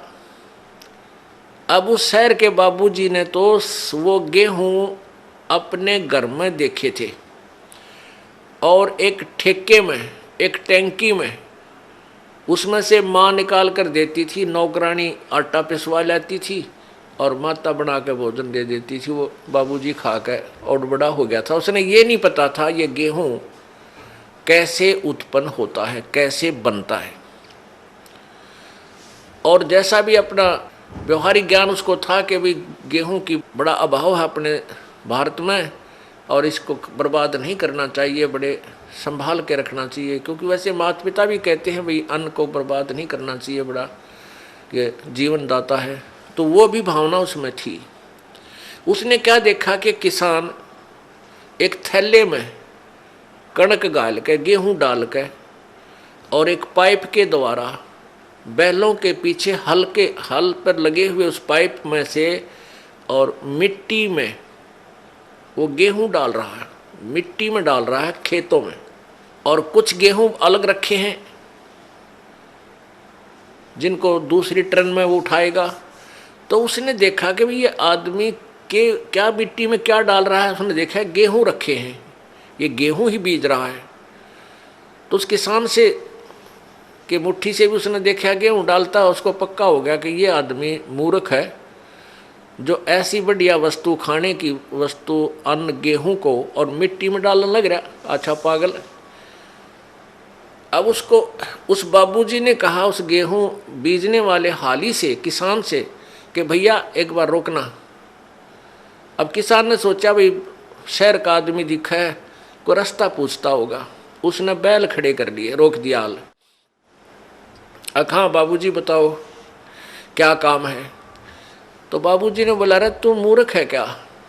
वो शहर वाला बाबू बोला अरे किसान तू पागल है क्या, इस गेहूं को बर्बाद कर रहा है, ये तो बहुत संभाल के रखने का है। ला गया लेक्चर देन जिसा उसने बेरा था बॉडी पीरियड ने। अब वो किसान ने सोचा यो कितना है क्या बंदर, इसने यो मन ने मुझे शिक्षा देने लग रहा है उल्लू। वो समझ गया कि इन्हें बोतलू है कह लेने दे इसने सारी। वो जब सब अपनी शिक्षा दे चुका, जब पहले उसकी मूर्खता पर उसको पता लग गया कि भाई इसने पता ही नहीं होगा इस प्रोसीजर का, तब उस किसान ने उसको समझाया कि भगत जी बात सुन, मैं गेहूं को बर्बाद नहीं कर रहा, ये बर्बाद जो मैं करता हुआ नजर आ रहा हूँ ये मुझे आबाद करेगा। ये गेहूं देख 1 एकड़ में 40 किलो डालूंगा, 40 किलोग्राम, और एक ट्रैक्टर की ट्राली भर के ले जाऊंगा, इतना इसमें धन होगा मुझे। यानी 40 किलो डालूंगा 1 मन, तो मुझे 60-65 मन गेहूं यहाँ से मिलेंगे। अब वो बता रहा था लेकिन उसको समझ में पल्ला नहीं पड़ रहा उस बाबूजी के। अब मैं कैसे मानूं भाई, अच्छा मूर्ख है, मिट्टी में बर्बाद कर रहा है और कहता गेहूं 65 मन होंगे 1 मन के। किसान ने कहा कि आप 4-5 महीने के बाद आना, अप्रैल में, और फिर दिखाऊंगा तुझे ये मैं बर्बाद कर रहा हूँ यही मुझे आबाद करेंगे। अब वो चला गया। वो फिर आया इसी प्रकार अप्रैल के महीने में। उसने देखा, किसान ने उसको दिखाया कि 1 कनक का दाना डाला था और कम से कम 10-12 ये गुच्छा बन गया देख नीचे से, और प्रत्येक पौधे के ऊपर 1-1 बाली आई है, एक बाली में 30-40 दाने हैं। उसने ऐसे करके वो दिखा, देख बाबूजी। तब उसकी चौंध टूटी, अगर भाई आप ठीक कह रहे थे। तो पुण्यात्माओं, जो आज आप दान कर रहे हो, किसी प्रकार यहाँ भगवान के दरबार में आने का आपका किराया तक भी आपके पुण्य में लिखा जाएगा। और जो अनजान है वो तो ऐसा समझ लो जिसने कभी देखा ना हो गेहूँ उत्पन्न कैसे होते हैं, उस 4 मन गेहूँ को ही चिपटा बैठा रहा, उसी को सुरक्षित रखे, आगे कहाँ से मिलेंगे उसको। तो आप जो पुण्य कर रहे हो, ये दान कर रहे हो, यही आपको आबाद करेगा। कहते हैं देते को हर देत है जहाँ तहाँ से आने, नहीं दिया फिर मांगते फिर यो साहिब सुने ना कान। जिन्होंने देखो आज एक तो इतना गरीब है, फाइनेंशली इतनी वित्तीय हालत उसकी कमज़ोर है कि रिक्शा चला रहा है, एक ऐसा है मजदूरी कर रहा है, एक रिक्शा चला रहा है, एक उसके अंदर विराजमान है, बैठा है, दोनों ही मनुष्य। तो पुण्यात्माओं, एक गाड़ी चला रहा है ड्राइवर, एक मालिक उसमें बैठा है और गाड़ी भी मालिक की है। तो इतना भेद यूँ क्यों हो गया? क्योंकि पिछले जन्म जन्मांतरों की जैसी भी जिनकी भक्ति शक्ति है, जितना भी जिन्होंने पुण्य किया हुआ है, वो आज आपको ज्यों का त्यों दे रखा है। जिन्होंने पीछे कोई पुण्य किया नहीं, वो आज कंगाल है और 1-1 पैसे को मांगते फिर रहे हैं। अब कोई नहीं सुना है। अब देते को हर देत है। जिन्होंने दान किया उनके ठाठ ठाठ कर रखे हैं। छोटा सा बच्चा बिजनेस में लग जाता है और चारों तरफ से उसके पूरी प्रोग्रेस हो जाती है, विकास होता है, क्योंकि उसने पिछले जन्म में पुण्य कर रखे, वो भगवान दे ही देगा, उसमें टोटा होने ना दे उसके। तो इस प्रकार अब आप जो दान करोगे, प्रथम तो आप इस बात से परिचित हो जाओगे कि अब जो दान करोगे उसका बेनिफिट केवल अगले जन्म में लेने की चाह मत रखना। आप जो भी पुण्य करोगे या भक्ति करोगे, अपना जन्म मृत्यु का रोग कटाने के लिए ही करना। फिर रही बात आपको यहाँ की सुविधाएं, ये तो अपने आप मिलेंगी। ये भक्ति का जो बाई प्रोडक्ट है, यहाँ की सुविधा तो आपको फ्री ऑफ कॉस्ट देगा। ये भक्ति की विधि ऐसी है, ये भक्ति का वो यथार्थ वे है, पूजा का साधन है, जिससे आपको यहाँ की सुविधाएं तो अपने आप मिलेंगी, मांगने की आवश्यकता नहीं पड़ेगी आपको। जैसे गेहूं बीज दिया किसान ने, अब किसान का प्रथम उद्देश्य है कि भाई गेहूं हो, मेरा बालक मेरा परिवार भूखा ना मरे, हम जीवित रहें, अन्न को खाएं। और उसके साथ फिर भूसा और बन गया, वो तूड़ा बन गया, तूड़ा जिसको चारा बोलते हैं पशुओं का, वो तो पहले बना। उसका उद्देश्य केवल ये था कि मुझे गेहूं मिले। यहाँ भी आप देखते हो कि कई लोग ऐसे हैं पैसे वाले, इतना उनका बड़ा फार्म होते हैं, इन क्रेनों से कटवा डालते हैं गेहूं की बाली बाली निकाल लेते हैं और नीचे वो तूड़ा चारा काट कूट देते हैं, अंदर ही पड़ा रहता है। उनका उद्देश्य गेहूं बीजना ही था। और वो जो तूड़ा है, वो चारा, वो फ्री में होता है, वो अवश्य ही होगा। तो आप यहाँ संसारिक जो आपके ये कार कोठी और धन सुविधाएं आवश्यकता, ये तो तूड़ा समझो इस भक्ति का, ये चारा आपको आप पे मिलेगा। और असली धन है मोक्ष। जो बाली है वो गेहूं समझो मोक्ष है। हमारा उद्देश्य मोक्ष प्राप्ति रहना चाहिए, ना कि वो चारा ही प्राप्त करना। अगर चारा उद्देश्य रहेगा तो आप परिपक्व नहीं होने दोगे उस फसल को, गेहूं को, और कच्चे कोई पशुओं को डालकर आप भूखे मर जाओगे, कंगाल हो जाओगे। इसलिए हमने इस प्रोसीजर को पूरी तरह समझना है, और वो समझाने के लिए आपको यहाँ बुलाया जाता है। अब बताओ, हमने आपको यहाँ बुलाकर क्या क्या कराना है?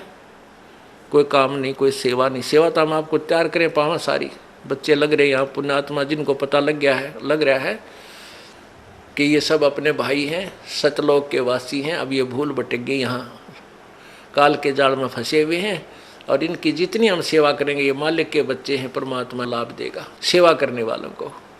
और आपकी फिर यहाँ ऑपरेशन होगा मोतियाबिंद का। तुम कहाँ फंसे हुए हो, क्या करना था, यहाँ आए किस लिए थे, तुम कर क्या रहे हो? कोटि जन्म तन भर मत होगे, कुछ ना हाथ लग्या रे, कुकर शुकर खरबा बोरे, कौआ हंस बुगारे। करोड़ों जन्म हो गए तो आप जी ने यही कर्म करते हैं ना, अभी तक कुछ भी पल्ला ना पड़ा। आज कोई फैक्ट्री मालिक है, मृत्यु हो जा, कल गधा बन गया, ओ तेरे की। फिर कभी मनुष्य जीवन मिला, फिर कोई पुण्य किया, फिर मनुष्य जीवन मिला, जब वो उसको फैक्ट्री मालिक बना देगा, और फिर मृत्यु। इस जन्म मृत्यु के रूपी रोग से मुक्त होने के लिए आप जी ने इस ज्ञान को समझकर इस भक्ति मार्ग को उसी उद्देश्य से ग्रहण करना चाहिए जो इसका मूल उद्देश्य है। देते को हर देत है जहां तहां से आन, ना दिया वो मांगते फिरियो साहेब सुने नहीं कान। अपने आत्मा आप कथा सुना करते थे कि द्रौपदी को नंगा करने लगे, उसका चीर उतारना चाहते थे, और उसका चीर नहीं उतरा, उसको नी वस्त्र नहीं कर सके। उसके पास कौन सा जादू था, वो भी तो एक इंसान थी। और आप यहाँ देख रहे हो ना जाने कितनी बहन बेटियों के साथ बेइज्जतियाँ की जाती हैं, उनकी रक्षा क्यों नहीं होती? वो क्या वो पुकार नहीं करती आपत्ति में? क्या वो भगवान को याद नहीं करती उस समय जब उनके ऊपर आपत्ति आती है, कोई दुष्ट दुखी करता है? अवश्य करती हैं, लेकिन उनका पिछला कोई संस्कार पुण्य ऐसा नहीं जिसमें भगवान मदद कर सके। तो ये दुर्गति नकली संतों ने करवा रखी है हमारी, जो जिनके पास भक्ति मार्ग था नहीं, संत बन बैठे, उनके आधार पर ये भोली आत्मा उनको संत परम संत जान के वहाँ अपना जीवन बर्बाद करके भूत प्रेत बन गए, कोई गधा बन गया। अब ये इस परेशानी को उठा रहे हैं, और साथ में और दोषी बन रहे हैं, दूसरों को सता कर ये पाप भूत बनकर भी पाप कमा रहे हैं, दूसरों को दुखी कर रहे हैं। अब यहाँ आने के बाद परमात्मा इनको सीधा कर देगा, आप पे भाग जाएंगे। परमात्मा की भक्ति की में इतनी शक्ति होती है। अपने आत्माओं द्रौपदी जो थी उसकी रक्षा क्यों की भगवान ने? क्योंकि उसने पुण्य किया हुआ था। वो पुण्य कैसे किया था? एक समय परमात्मा कबीर जी परमेश्वर कहते 100 छल छिद्र मैं करूं अपने जन के काज, हरणाकुश उधर विदारिया और नरसिंह धर लिया साज। अपने आत्मा आपको कुछ दिनों समझ में आएगा कि ये नरसिंह कौन बना था। ये वो परम शक्ति आई थी, पूर्ण परमात्मा, उसने नरसिंह रूप धर के और उस बालक भगत की, प्रहलाद की रक्षा की थी और हिरण्यकशिपु का विनाश किया था। तो कहते मैं ऐसे नरसिंह रूप धारण कर लेता हूँ, ऐसे ही वो परमात्मा अपनी प्यारी आत्माओं पर आने वाले आपदाओं भविष्य में जो आनी है उनको बचाने के लिए ना जाने कौन सी लीला कर दे। परमेश्वर कहते हैं हम चारों युगों में आते हैं, कबीर जी बताते हैं। सतयुग में हम सतसुकृत नाम से, त्रेता में मुनिंदर नाम से, द्वापर में करुणा में नाम से और कलयुग में वो कबीर नाम से आए। और उसके बीच में भी वो परमात्मा अन्य रूप बना करके कुछ समय कहीं रह करके लीला कर जाते हैं। ऐसे ही वो परमेश्वर, अब हम यहाँ आपको उसी दृष्टिकोण से बताएंगे। परमेश्वर एक संत की लीला कर रहे थे और वो संत आंखों से अंधा था। उसके पास केवल एक लंगोट था, कोपीन थी। गंगा पर स्नान करने के लिए गंगा में प्रवेश कर लिया। अब सुबह का समय था, मुंह अंधेरा था, उसमें जाकर के गंगा में स्नान करने लगा। उसी समय द्रौपदी अपने पिता के घर पर थी, वो कंवारी थी, उसकी शादी नहीं हुई थी। सहेलियों के साथ स्नान करने के लिए गंगा पर जाती थी। गंगा के किनारे उसके पिताजी ने एक जनाना घाट बना रखा था, यानी वहाँ एक स्नान गृह बना रखा था लड़कियों के नहाने का। तो द्रौपदी की सहेलियाँ और द्रौपदी वहाँ स्नान करने प्रतिदिन जाया करती थी। अब जो ही वो लड़कियाँ स्नान करने के लिए गई तो लड़कियाँ की आवाज़ें एक दूसरे से बातें करती हुई चलती हैं, दूर तक पता चल जाता है लड़कियां जा रही हैं। तो उस संत ने सोचा कि भाई लड़कियां स्नान करने के लिए यहाँ आ रही हैं और यहाँ अवश्य कोई घाट है और तू तो गलत जगह आ गया, जनाना घाट के पास आकर तू स्नान करने लग गया। इस शर्म के मारे उसके तन पर केवल एक कोपीन थी, पर्दे पर लंगोट था ओनली। इस श्रम के मारे वो दरिया में गहरा चला गया और छाती पानी में, इतने पानी में अंदर प्रवेश कर गया। अब द्रौपदी ने देखा कि साधु संत स्नान कर रहा है, साधु भक्त, और पुण्यात्माओं भगत के अंदर एक विशेष प्रेरणा होती है, क्योंकि हमें पता है कि परमात्मा ना जाने किस रूप में कहाँ दर्शन दे दे। तो पुण्यात्मा के अंदर संत की वेशभूषा में परमात्मा दिखाई दे जाता है। वो सोच लेता है साधु है, भक्त है, भगवान की चर्चा करता है, इसके पास बैठ कर कुछ देर भगवान की चर्चा करेंगे। तो द्रौपदी ने इस दृष्टिकोण से देखा कि साधु मिल गया सुबह सुबह और इससे भगवान की चर्चा करेंगी। उसने देखा कि स्नान कर रहा है, हम भी स्नान कर लेती हैं। कहते हैं साधु दर्शन राम का मुख पर बसे सुहाग और दर्श उन्हीं को होते हैं जिनके पूर्ण भाग। कबीरा दर्शन संत का परमात्मा आवे याद और लेखे में वाए घड़ी बाकी का समय व्यर्थ बाद। अपने आत्माओं जितना समय आपको मालिक ने आने का दिया है, चर्चा सुनने के दिया है, ये एक विशेष घड़ी है आपकी, एक विशेष समय है। ये आपके बहुत अच्छे अकाउंट में, गुड अकाउंट में लिखा जाएगा। तो इस दृष्टिकोण से लड़की स्नान करने लगी, वो द्रौपदी जी भी स्नान करने लगी। स्नान करने के घंटा आध पौन घंटा उन्हें लगा, बाहर आए, देखा कि साधु चला तो नहीं गया है। तो द्रौपदी ने क्या देखा कि साधु स्नान नहीं कर रहा है, वो तो ऐसे कोई वस्तु खोज रहा है। फिर उसने देखा ध्यान से कि इस महात्मा की तो बाहर पटड़ी पर कोई वस्त्र नहीं है और लगता है इसकी कोपीन, पर्दे का कपड़ा इसका बह गया। तो क्या हुआ, उस संत का स्नान करते समय जो उसने एक धागा तागड़ी बांध लेते हैं, बेल्ट की तरह एक छोटा सा धागा बांधा करते हैं पतला सा, उसने यहाँ हरियाणा में तागड़ी बोले, एक बेल्ट टाइप, और उसमें लंगोट उलझा लिया करते वो ऊपर आगे पीछे, और वो तागड़ी टूट गई, वो कॉपी ने भी बह गई, निवस्त्र हो गया संत। अब वो पहले इतने जल में था तो फिर इतने पानी में चला गया और हाथ मार रहा है कि हो सकता है ये लड़कियां नहावें, कोई इनका कपड़ा बह आ जावे, अपना पर्दे पर बांध के मैं बाहर चला जाऊं, आज तो बड़ी मुश्किल हुई। अब वो सोच रहा था, ऐसा हाथ मार रहा था कि शायद कोई हाथ लग जावे, ऐसे ऐसे कर रहा था। अब लड़की ने देखा कि नहा नहीं रहा है तो क्या बात है, ऐसे ऐसे हाथ कर रहा है, ऐसे ऐसे, तो देख लिया आपने विचार करके कि इसका तो कोई कपड़ा निवस्त्र है ये, और कपड़ा इसका खो गया। तो लड़की ने, द्रौपदी ने अपनी साड़ी, एक तो स्नान करने बांध के गई थी वो उसमें से नहीं दिया, उसने जो नई धोती धोई धाई कपड़ा था उसका जो बांधना था उस दिन, पहनना था ना कर, उसमें से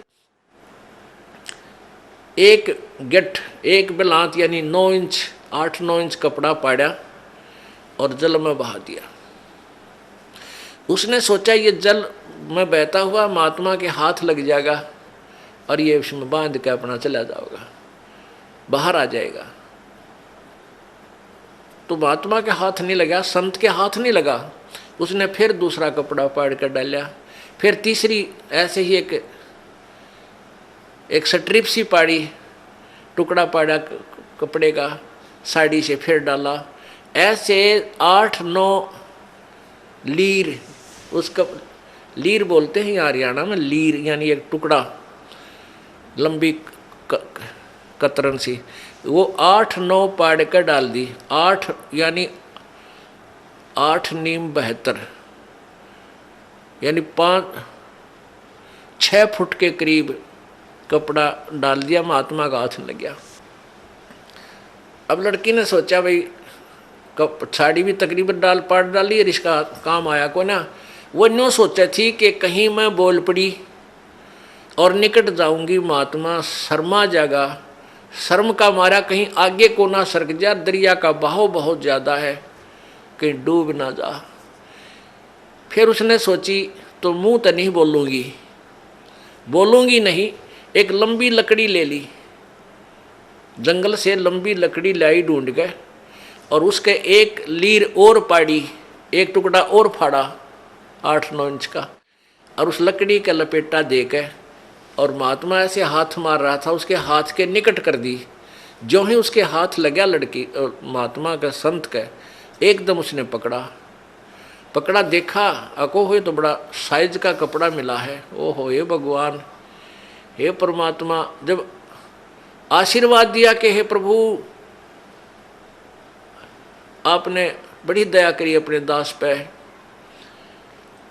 और फिर हिसाब लाकर देखा कि ये कोई कपड़ा वैसे नहीं आया, ये किसी बेटी ने, क्योंकि अंधे के हाथ आँखों का काम करते हैं, उसने सब हिसाब देख लिया, ये साड़ी का कपड़ा है और किसी बहन बेटी ने डाला है। तो आशीर्वाद दिया कि बेटी आज तने मेरी इज्जत रखी है, भगवान तेरी इज्जत रखे और भगवान तने घणाए दे। अब कहते हैं संत बोले सहज सुभा और जो चाहे सो कर दे, 7 वचन पलटे नहीं चे पलट जाओ ब्रह्मंड। अब उस आशीर्वाद दिया, हृदय से दिया। अपना आत्मा यहाँ देखो खेल, भगत कैसा होता है,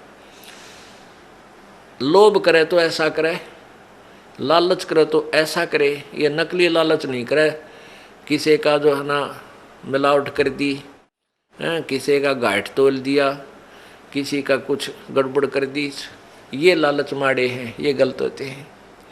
लोभ करे लालच करे तो ये करे कि वहाँ लड़की ने देखो, द्रौपदी राजा की लड़की थी और नौकरानियाँ और सहेली छोटे घरों की होती थी, न जाने कितनी उनके साथ थी, और वो एक बांदी को कहती कि तू अपनी साड़ी में तो फाड़ के टुकड़ा डाल दे, तो वो तुरंत डाल देती। पता था कि राजा की लड़की मुझे इससे भी सुंदर साड़ी लाकर नई दे देगी, और राजा की लड़की का आदेश मोड़े कौन, नहीं, उसको उल्लंघन नहीं हो सकता। लेकिन वहाँ उसने देखा कि यदि मैं अपनी साड़ी आज मैं दान करूँगी मुझे मिलेगा, और बांदी करेगी तो बांदी को मिलेगा, इतनी गलती मैं क्यों करूँ, अपनी मजदूरी इसको दूँ। तो यहाँ भगत को इस दृष्टिकोण से भी बहुत सोचना होता है। अपना लालच लोभ अब इस टाइप का करे, यहाँ के धन जोड़ने का लोभ आपका विनाशक होता है, और लूटने का नहीं करे, लूटने का करे परमात्मा के नाम पे। फिर देखना, अब वहाँ तो वो अपने घर चलेगी, संत चले गए, द्रौपदी का ब्याह हो गया। विवाह होने के बाद फिर राजा युधिष्ठिर ने एक महल बनाया शिष्य का। द्रौपदी पांचों पांडवों की साजली पत्नी माँ के आशीर्वाद से होगी। उधर से दुर्योधन जो था वो धृतराष्ट्र का पुत्र था, और युधिष्ठिर अर्जुन हर का चचेरा भाई था, यानी ताऊ का लड़के थे। अब धृतराष्ट्र अंधा था, पांडव उनका पिता जो था युधिष्ठिर हर का वो अंधा नहीं था, तो उसको बड़े भाई को वैसे राज, बड़े बेटे को राज मिलता है, धृतराष्ट्र को राज नहीं मिला था इस कारण से, अंधा होने के कारण। इसलिए युधिष्ठिर के पिताजी को राज्य प्राप्त हुआ था।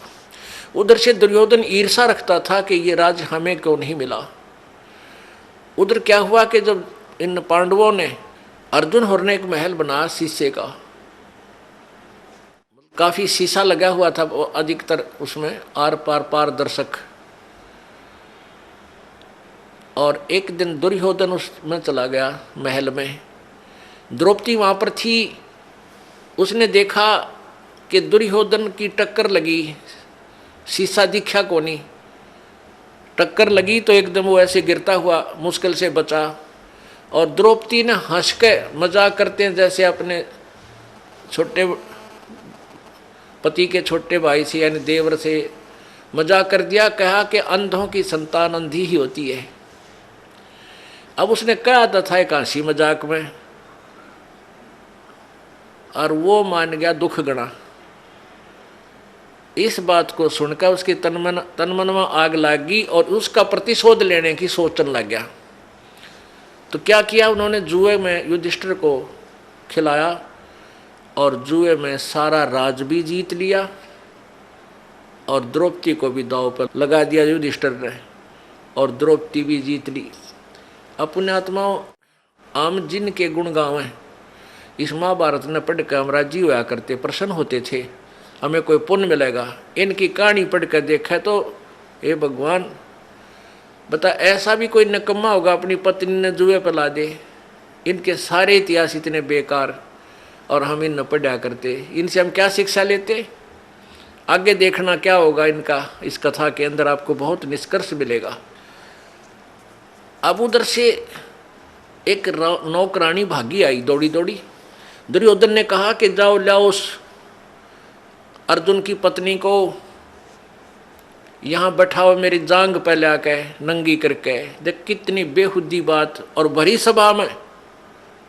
अब ये बात सुनकर वह नौकरानी भागी आई कि किसके पास, द्रौपदी के पास, और कहा द्रौपदी आज तक बात बिगड़ गई, आपको जुए में जीत लिया कौरवों ने, और आपको वहाँ पर नंगा करेंगे।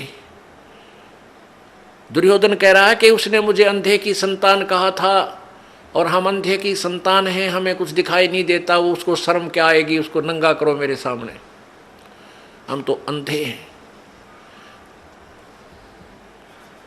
अब द्रौपदी का यह बात जची नहीं कि ऐसे कैसे हो सकता है। उस नौकरानी से द्रौपदी ने पूछा वहाँ और कौन बैठे हैं, कि पांचों पांडव बैठे हैं, चाचा विदुर बैठा है, और भीष्म पितामह, द्रोणाचार्य और कर्ण, और साथ में 101 कौरव बैठे हैं।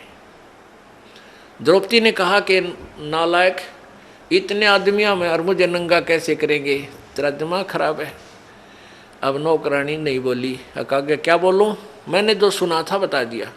इतने में दुशासन जो दुर्योधन से छोटा था वो दुष्ट गया और द्रौपदी को पकड़ के केस बाढ़ पकड़ के और घसीट के लाया और वहाँ खड़ा कर दिया। और दुर्योधन ने कहा कि इसके कपड़े चीर उतार दो, इसको नंगा करो और मेरे जांग पर बैठा दो। यानी गंदा, कितनी बेहुदी हरकत, और भरी सभा में वो दुष्ट करने जा रहा था। और वहाँ कौन कौन विद्यमान थे? पांचों पांडव बैठे हैं, उसके पति द्रौपदी के, और भीष्म पितामह द्रोणाचार्य जो गुरुजी थे, और कर्ण, ये तीनों एक नंबर के योद्धा थे। और इन तीनों में से एक भी खड़ा होकर ये कह देता उस दुर्योधन और दुशासन को, खबरदार इस बेटी का हाथ लगाया। वो इतने योद्धा थे, पता था दुर्योधन को कि तुम्हारा सर्वनाश कर देंगे, तो हिम्मत नहीं थी दुशासन और दुर्योधन की इस द्रौपदी की चीर का हाथ लाने की। लेकिन उस दुर्योधन के मलिन अन्न को खाकर उनकी भीष्म पितामह द्रोणाचार्य और कर्ण की भी आत्मा मलिन होगी, उनके अंदर भी गंदापन छा गया।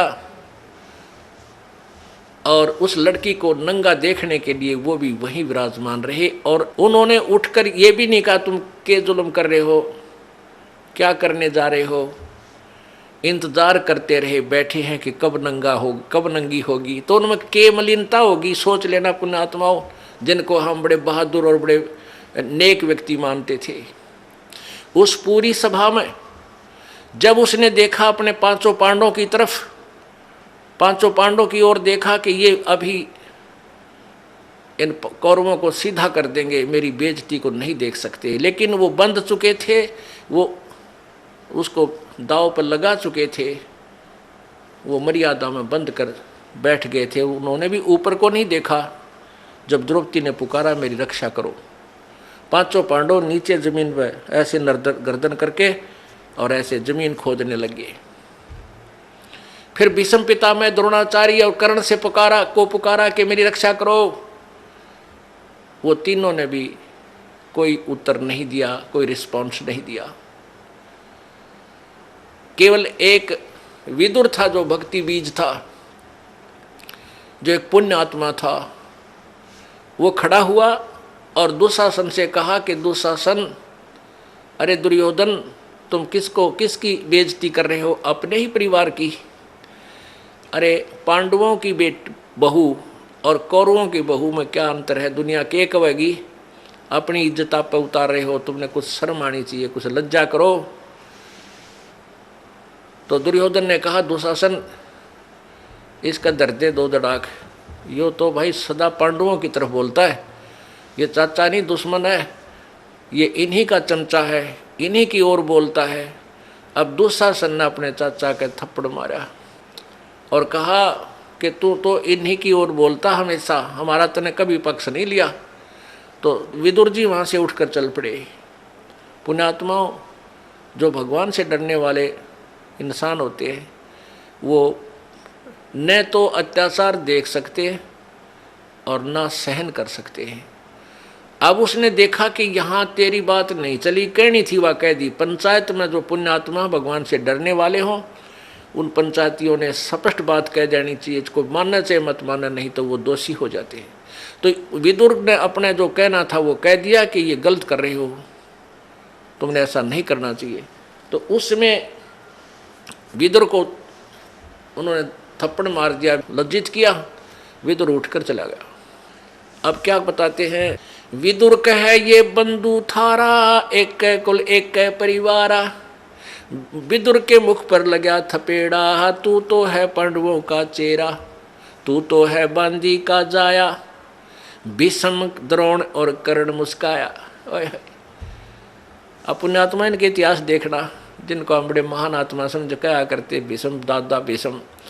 अब जब उसने थप्पड़ मारा दुशासन ने अपने चाचा का, ने बोला तो बांदी का जाया है, बांदी का जाम है, तेरे अंदर तो ये हीन भावना ही रहेगी, तो सूरवीर थोड़ा ही है।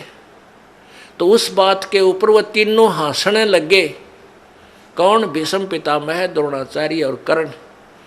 जबकि उन्हें खड़ा होकर कह देना चाहिए था, बेशर्म, तेरे शर्म ने अपने चाचा पर हाथ उठा दिया, अपने बाप का मार दिया, तेरे चाचा का मार दिया। तो ये सोच लेकिन वहाँ दांदरे का डर लग गया, दायत्रे का है और उन्हें धमकाना चाहिए था अपने उस बच्चे को। तो पुण्यात्मा, इस काल के जाल को ऐसे समझा जाएगा। अब वो तीनों हंसने लगे जब द्रौपदी ने देखा कि ये दांदरे काट रहे हैं, ये किसकी मदद करेंगे तेरी। जब उसने प्रार्थना भी करी मेरी रक्षा करो, नीचे को गर्दन कर ली और बैठे रहे। अगर भीष्म पितामह द्रोणाचार्य कर्ण के मन में दोष नहीं होता, उठकर चले जाते, और उधर से दुशासन चीर पकड़ कर उसको नंगी करने के लिए तैयार है और वो बैठे हैं वहाँ पर। तो पुण्यात्माओं, जैसे हम संसारिक लोगों का सहारा जब तक लेते हैं, वो सहारा पूर्ण नहीं होता, कच्चा होता है। जैसे हम किसी अच्छा रिश्तेदार है, पैसे वाला है, हम उसको अपना मान कर काख पीटते हैं, भाई हमारा रिश्तेदार बड़ा साहूकार है।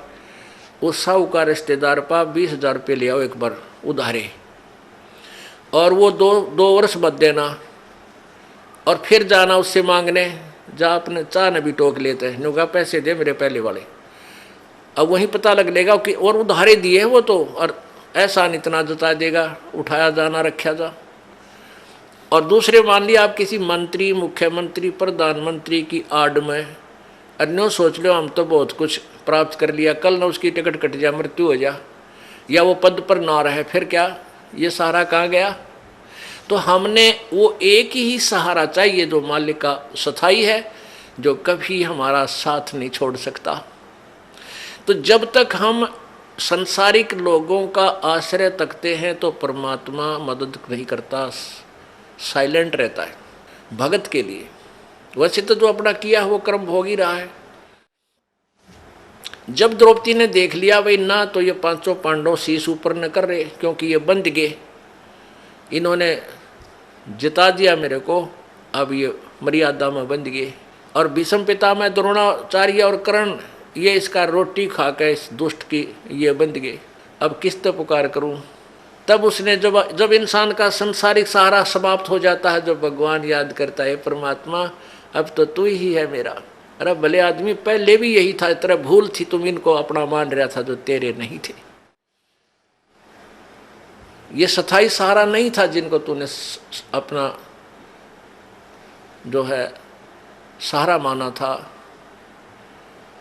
तो जब उसने पुकार करी है परमात्मा, जब देख लिया कोई रक्षा करनी नहीं, तेरी बेइज्जती होगी, जुल्म हो गया, तो इतना मनंगी होगी। अब बेटी ने यह सबसे बड़ी चिंता होती है, सबसे बड़ा दुख है इसकी जीवन का। तो एकदम उसने हृदय से पुकारा, आत्मा रोई। पुण्यात्मा रोते सभी हैं आपत्ति में, लेकिन क्या होता है कि यहाँ आत्मा की पुकार परमात्मा पूर्ण ब्रह्म सुनता है, मन की बकवाद नहीं सुनता। मन तो पता नहीं क्या क्या मांगे, कदे गाड़ी मांगे, कदे कार, कदे रेल मांग ले, इसका नहीं मेरा के मांगे। और आत्मा मांगेगी आपत्ति में खास चीज जो जरूरत होगी उसकी, तो आत्मा के साथ देता है। तो जो ही उसकी आत्मा की पुकार, और यहाँ एक धर्मराज बना रखा है इस ज्योति निरंजन ने, और उस धर्मराज के पास न्यायाधीश के उसमें कंप्यूटर में यानी सबके पुण्य डिपॉजिट होते हैं, जिसका जैसा पुण्य बना है शुभ कर्म। तो जो ही उस भक्त आत्मा ने पुकार की, तो उसी समय द्रौपदी की जो पुकार थी वो धर्मराज के दरबार में गई, और वहाँ एकदम वही कंप्यूटर की वो फाइल खुल गई द्रौपदी वाले प्राणी की, जीव की। तो धर्मराज ने देखा भी आपत्ति आई है इस आत्मा पर देखो इसका कोई मदद बन सकती है कि नहीं। उसने जो ही उस कंप्यूटर में देखा तो एक संत, परम संत को इसने बगैर किसी डिमांड के, नी इच्छा के, एक इम्पोर्टेंट दान कर रखा है, पूरी साड़ी की साड़ी दान कर रखी है। और संत ने उसके प्रतिफल में एक आशीर्वाद दिया है, और इसके प्रतिफल में मैं इसका खूब मदद कर सकता हूं। तो वहां से वो बटन ऑन कर देता है। तो क्या होता है कि यहाँ पांचों पांडवों के जो आध्यात्मिक गुरु थे वह श्री कृष्ण जी थे। पुण्यात्माओं, जैसे भी जिस भी इष्ट की जिसने भक्ति करनी है, उसका गुरु अवश्य होना चाहिए, तभी उसको कुछ राहत ईश्वरीय एक्स्ट्रा ऐड मिलती है। तो उधर से वो धर्मराज के दरबार से, और वो जो पुण्य था वो आया श्री कृष्ण जी के अंतःकरण में, उसके कंप्यूटर में टक्कर मारी आकर एकदम। और ये सब लीला पूर्ण ब्रह्म करवाता है, कबीर भगवान करता है। उसमें श्री कृष्ण जी अपनी पत्नी रुक्मणी के साथ अपने महल में शतरंज खेल रहा था। अब इस बात को समझना पुण्यात्माओं, क्योंकि आध्यात्मिक ज्ञान है, बड़ी गहराई से सोचना पड़ेगा आपने कि हम किसको कर्ता मान रहे थे, वास्तव में करता है कौन।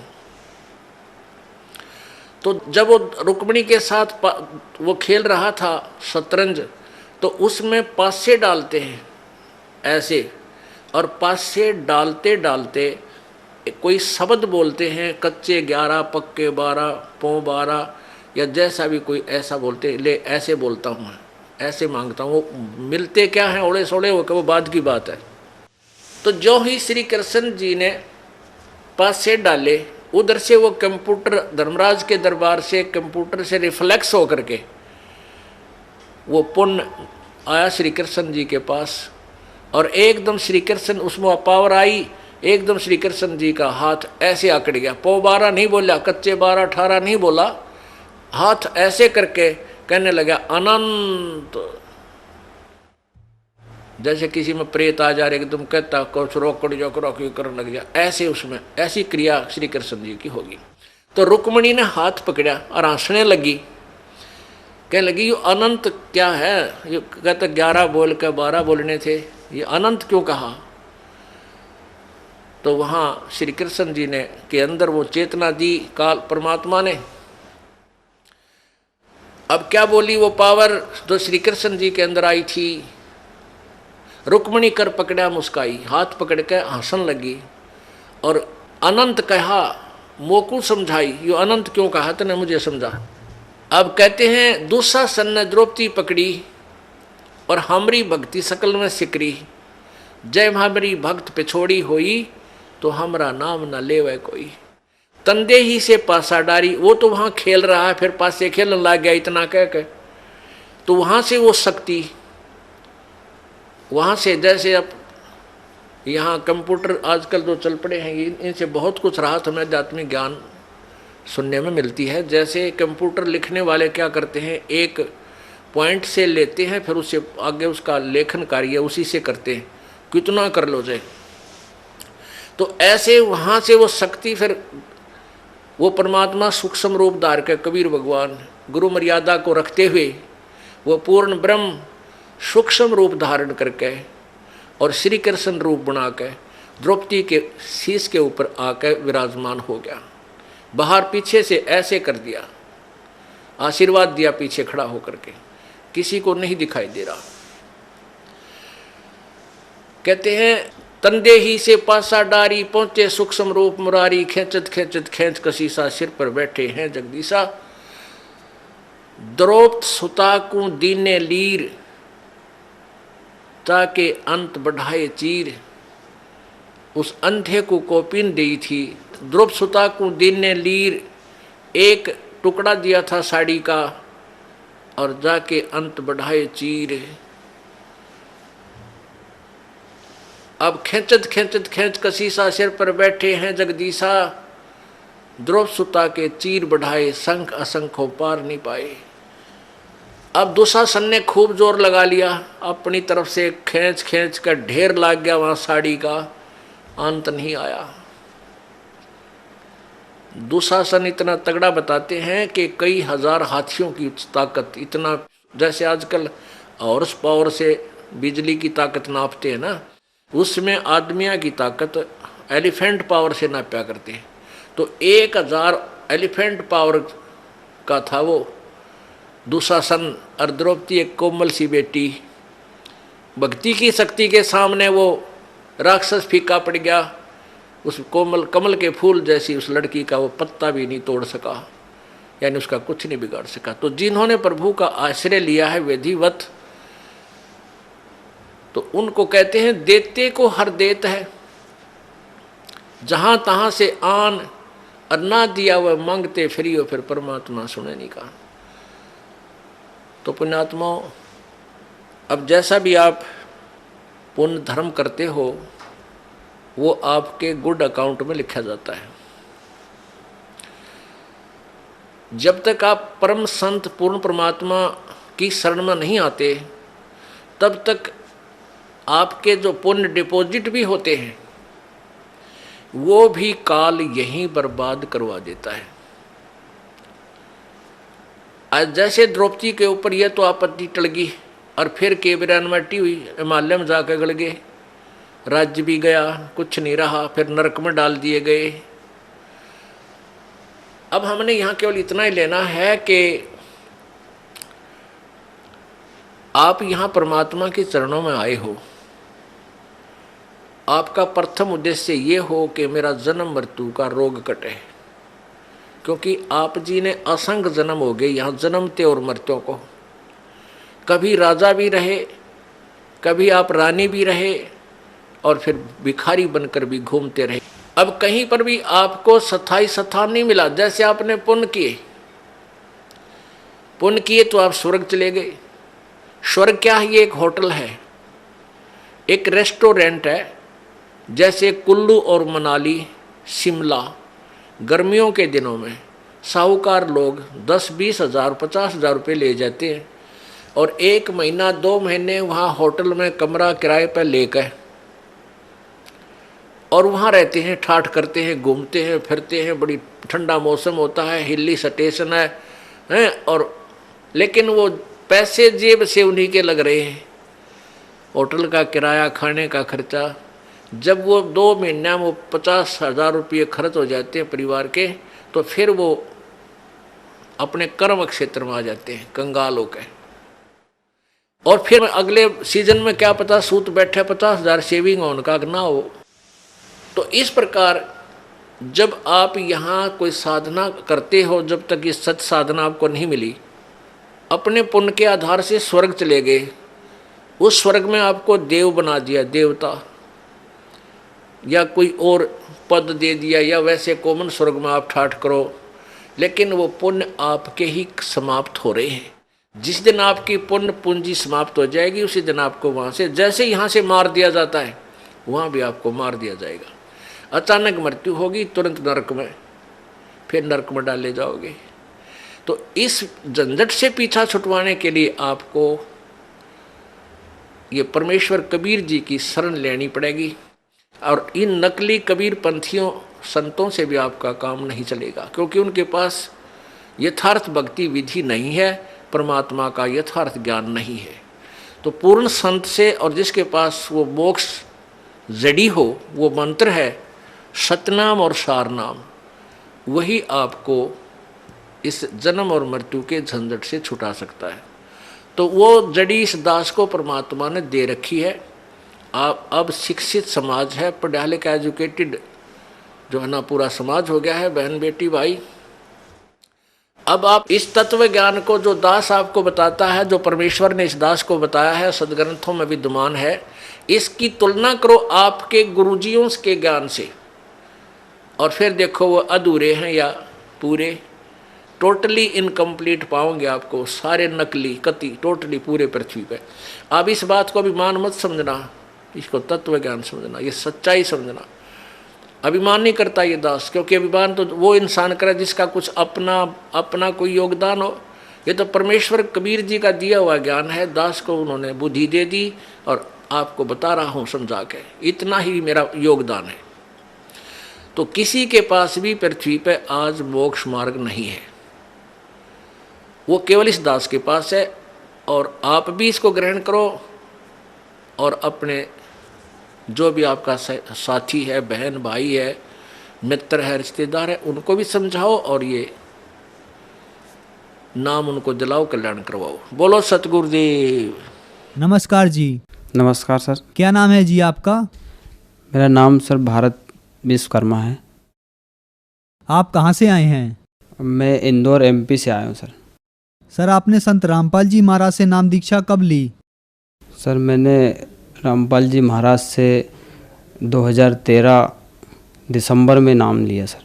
सर संत रामपाल जी महाराज से नाम दीक्षा लेने से पहले आप क्या क्या भक्ति साधनाएं करते थे? सर संत रामपाल जी महाराज से दीक्षा लेने से पहले मैं कई उपवास रहता था, शंकर जी की भी आराधना करता था, पूजा भी करता था और भजन में भी बैठता था और सत्संग में भी जाता था, रामायण भी पढ़ता था, कई प्रकार के सत्संग में भी जाता था। ब्राह्मणों जो साधना बता देते थे उसी साधना को करने लग जाता था। ऐसी मनमुखी साधना, कभी ध्यान में बैठ जाता था और आंख बंद करके कई लोग के साथ में नशा करके और ध्यान लगाते रहता था। कई बार सोचता था कि परमात्मा कहीं न कहीं है और मेरे को लाभ मिलेंगे, और खूब कोशिश की मैंने परमात्मा को मिलने की, लेकिन मालिक नहीं मिल पाए। सर, जैसा कि आपने बताया, आप देवी देवताओं की पूजा करते थे तथा कई तरह के सत्संगों में भी जाते थे, तो इन सभी साधनाओं से आपको क्या क्या लाभ मिले? उनसे सर मेरे को कोई लाभ ही नहीं मिल पाया। लाभ इसलिए नहीं मिल पाया कि वो सारी जो भक्ति बता रहे थे और जो ज्ञान हम लोगों को दे रहे थे वो ज्ञान अधूरा था। कोई भी उसका सही निचोड़, सही सारांश निकाल के नहीं बता पा रहा था। मनमुखी आचरण और शास्त्र विरुद्ध भक्ति थी वो। उस भक्ति से कभी कुछ लाभ हो ही नहीं सकता और मेरे को भी कुछ नहीं हुआ। वो भक्ति सच्ची थी नहीं। मैं बहुत नशा करता था और नशा ऐसा करता था कि सुबह से उठ के चिलम पी लेना और गोली खा लेना, फिर शराब भी पी लेना, दिन भर अंटी खा लेना, और इतने नशे करते था सर कि मतलब कोई सीमा ही नहीं है। मैं 2400 घंटे ही नशे में रहता था और इतना भयंकर कि कभी इच्छा ही नहीं होती थी कि सांसारिक जीवन में आऊँ और सही किसी से बात करूँ होश में। हमेशा ही एकदम नशे में ही धुत रहना, और ऐसी लत पड़ गई थी कि घर में रहना ही नहीं, बस जाके उस 4 दोस्तों में बैठना और वही राजनीतिक वाले लोगों के साथ बैठना और उन्हीं के साथ में वही दारू दंगड़। सर, जो आप साधना करते थे उनसे आपको कोई लाभ नहीं मिला और आप नशा भी करने लगे, तो संत रामपाल जी महाराज की शरण में आने के बाद आपको क्या क्या लाभ मिले? मैं सर बहुत नशा करता था और मैंने परमात्मा की शरण में जाके, बंदी छोड़ सदगुरु रामपाल जी महाराज की शरण में जाके नाम दीक्षा ली और मेरा जो नशा करने का जो लत पड़ गई थी वो सारी ख़त्म हो गई। संत रामपाल जी महाराज जी के शरण में आने के बाद में सर जी मेरे को एक तो आर्थिक लाभ मिला, दूसरा मेरे को सद्भक्ति मिली, और सद्भक्ति ऐसी मिली कि जिसने मेरा पूरा जीवन ही सुधार दिया। मुझे एक कीचड़ में से निकाल के भगवान बंदी छोड़ने सदगुरु रामपाल जी महाराज ने देवता जैसा बना दिया। ऐसा जीवन मैंने कई बार सोचा था कि ऐसा भी कभी अपने को ये लाभ मिलेगा, लेकिन कहीं मिलता नहीं था। बंदी छोड़ सदगुरु रामपाल जी महाराज की शरण में आने के बाद में मालिक के कैसे शुक्रिया अदा करूं। बंदी छोड़ ने मुझे 2 बार दर्शन भी दिए और बोला, बेटा चिंता न करना, मैं हमेशा तुम्हारे साथ हूं, और हर पल हर समय मेरे को एक न एक हर दिन कोई ना कोई चमत्कार करके दिखाते हैं मालिक। और बंदी छोड़ हर वक्त रजा बख्शते थे मालिक ने। आज पूरा परिवार नाम दीक्षा लेके बैठा है और सब अपनी अपनी भक्ति कर रहे हैं। मेरी गुड़िया का एक्सीडेंट हो गया था और गुड़िया स्कूल से आई, मेरी गुड़िया वैन से उतरी और एक मोटरसाइकिल से जाके टकरा गई सर, और उसको जैसे ही चोट लगी हाथ की नाक पे बहुत कस के, तो उसमें नाक में से बहुत तेज़ खून आने लगा। जैसे मेरे पास फ़ोन गया, मैं तो साइड पे काम कर रहा था, और हमारी भगतमती हमारी पत्नी ने फ़ोन लगाया, और जैसे मेरे पास फ़ोन गया सर, और उस टाइम पे मैंने तुरंत औजार फेंके और बंदी छोड़ का नाम लिया, सदगुरु रामपाल जी महाराज का। मालिक दया बख्शना दाता, मेरी गुड़िया को बचाना मालिक, बस इतना ही बोला भर, और मैं 5 मिनट की दूरी पे था बस, और मोटरसाइकिल से मैं गया और मैंने जाके गुड़िया को देखा तो तुरंत बिल्कुल खून नाक से सूखा हुआ था, और मैंने गुड़िया को देखा और तुरंत डॉक्टर के पास भी ले गया। डॉक्टर ने बोला कि एक्सरे करवाओ, इसमें अभी हमको कुछ भी समझ में नहीं आ रहा, अभी ये सही है बिल्कुल, और उसमें सूजन तक नहीं आई नाक में। संत रामपाल जी महाराज से दीक्षा लेने से पहले हम लोग पूरे कर्ज में डूबे हुए थे, खूब मेहनत भी करते थे, मम्मी पापा भाई हम दिन रात मेहनत करते थे, पैसा भी आता था, फसल भी होती थी, और सबको दे लेके फिर भी वही का वही कि कभी कुछ बचता ही नहीं था। खूब साधनाएं भी करी, लेकिन आर्थिक स्थिति बहुत कमज़ोर थी। बंदी छोड़ ने जो नाम दीक्षा दी, उसका जाप किया, परमात्मा से अर्ज भी लगाई थी, तो मालिक ने कहा कि आप बस भक्ति पे ध्यान लगाओ, बस भक्ति से ही सारे कष्ट आपके दूर हो जाएंगे। बस हमने भक्ति में ध्यान लगाते रहिए, अपना बरोबर साधना करते रहिए। मालिक ने आज ऐसी रजा बख्श दी कि कोई भी प्रकार के कोई भी कष्ट नहीं है। धन में, समृद्धि में, व्यापार में, हर चीज़ से मैं परिपूर्ण हूँ। आज जो दर्शक आपको देख रहे हैं उनको आप क्या संदेश देना चाहते हैं? सर, एक ही संदेश देना चाहूँगा कि संत रामपाल जी महाराज जो भक्ति बताते हैं वो सारी भक्ति शास्त्र अनुकूल बताते हैं, सभी प्रमाण दिखा के और अच्छे से समझाते हैं, एक एक ग्रंथ खोल के हमको दिखाते हैं। ये भक्ति सच्ची है।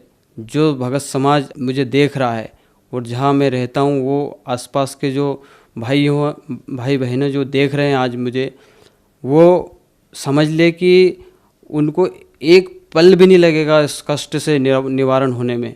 बस वो बंदी छोड़ की शरण में आ जाए। ये सच्ची भक्ति है, इसको समझो। आज का समाज पढ़ा लिखा है, हर एक चीज़ को बंदी छोड़ सदगुरु रामपाल जी महाराज ज्ञान शास्त्र में समझाते हैं। बस उसको ध्यान से देखे और सत्संग को सुने और बंदी छोड़ सदगुरु रामपाल जी महाराज की शरण में आए और अपना कल्याण कराए। आप संत रामपाल जी महाराज की शरण में कैसे आए? संत रामपाल जी महाराज की शरण में आने के लिए बहुत सारे टीवी चैनलों पे संत रामपाल जी महाराज का सत्संग आता है, और सत्संग चलते टाइम में एक पीली पट्टी चलती है सर जी, और उसमें जो नंबर आ रहा है उस नंबर को आप कांटेक्ट करें और वहाँ से आप ज्ञान गंगा पुस्तक लें, और ज्ञान गंगा पुस्तक लेके अपने जो नामदान सेंटर खोल रखे हैं वो सेंटर पे जाके नाम दीक्षा प्राप्त कर सकते हैं। धन्यवाद जी। सत साहिब। बोलो सतगुरुदेव की जय हो।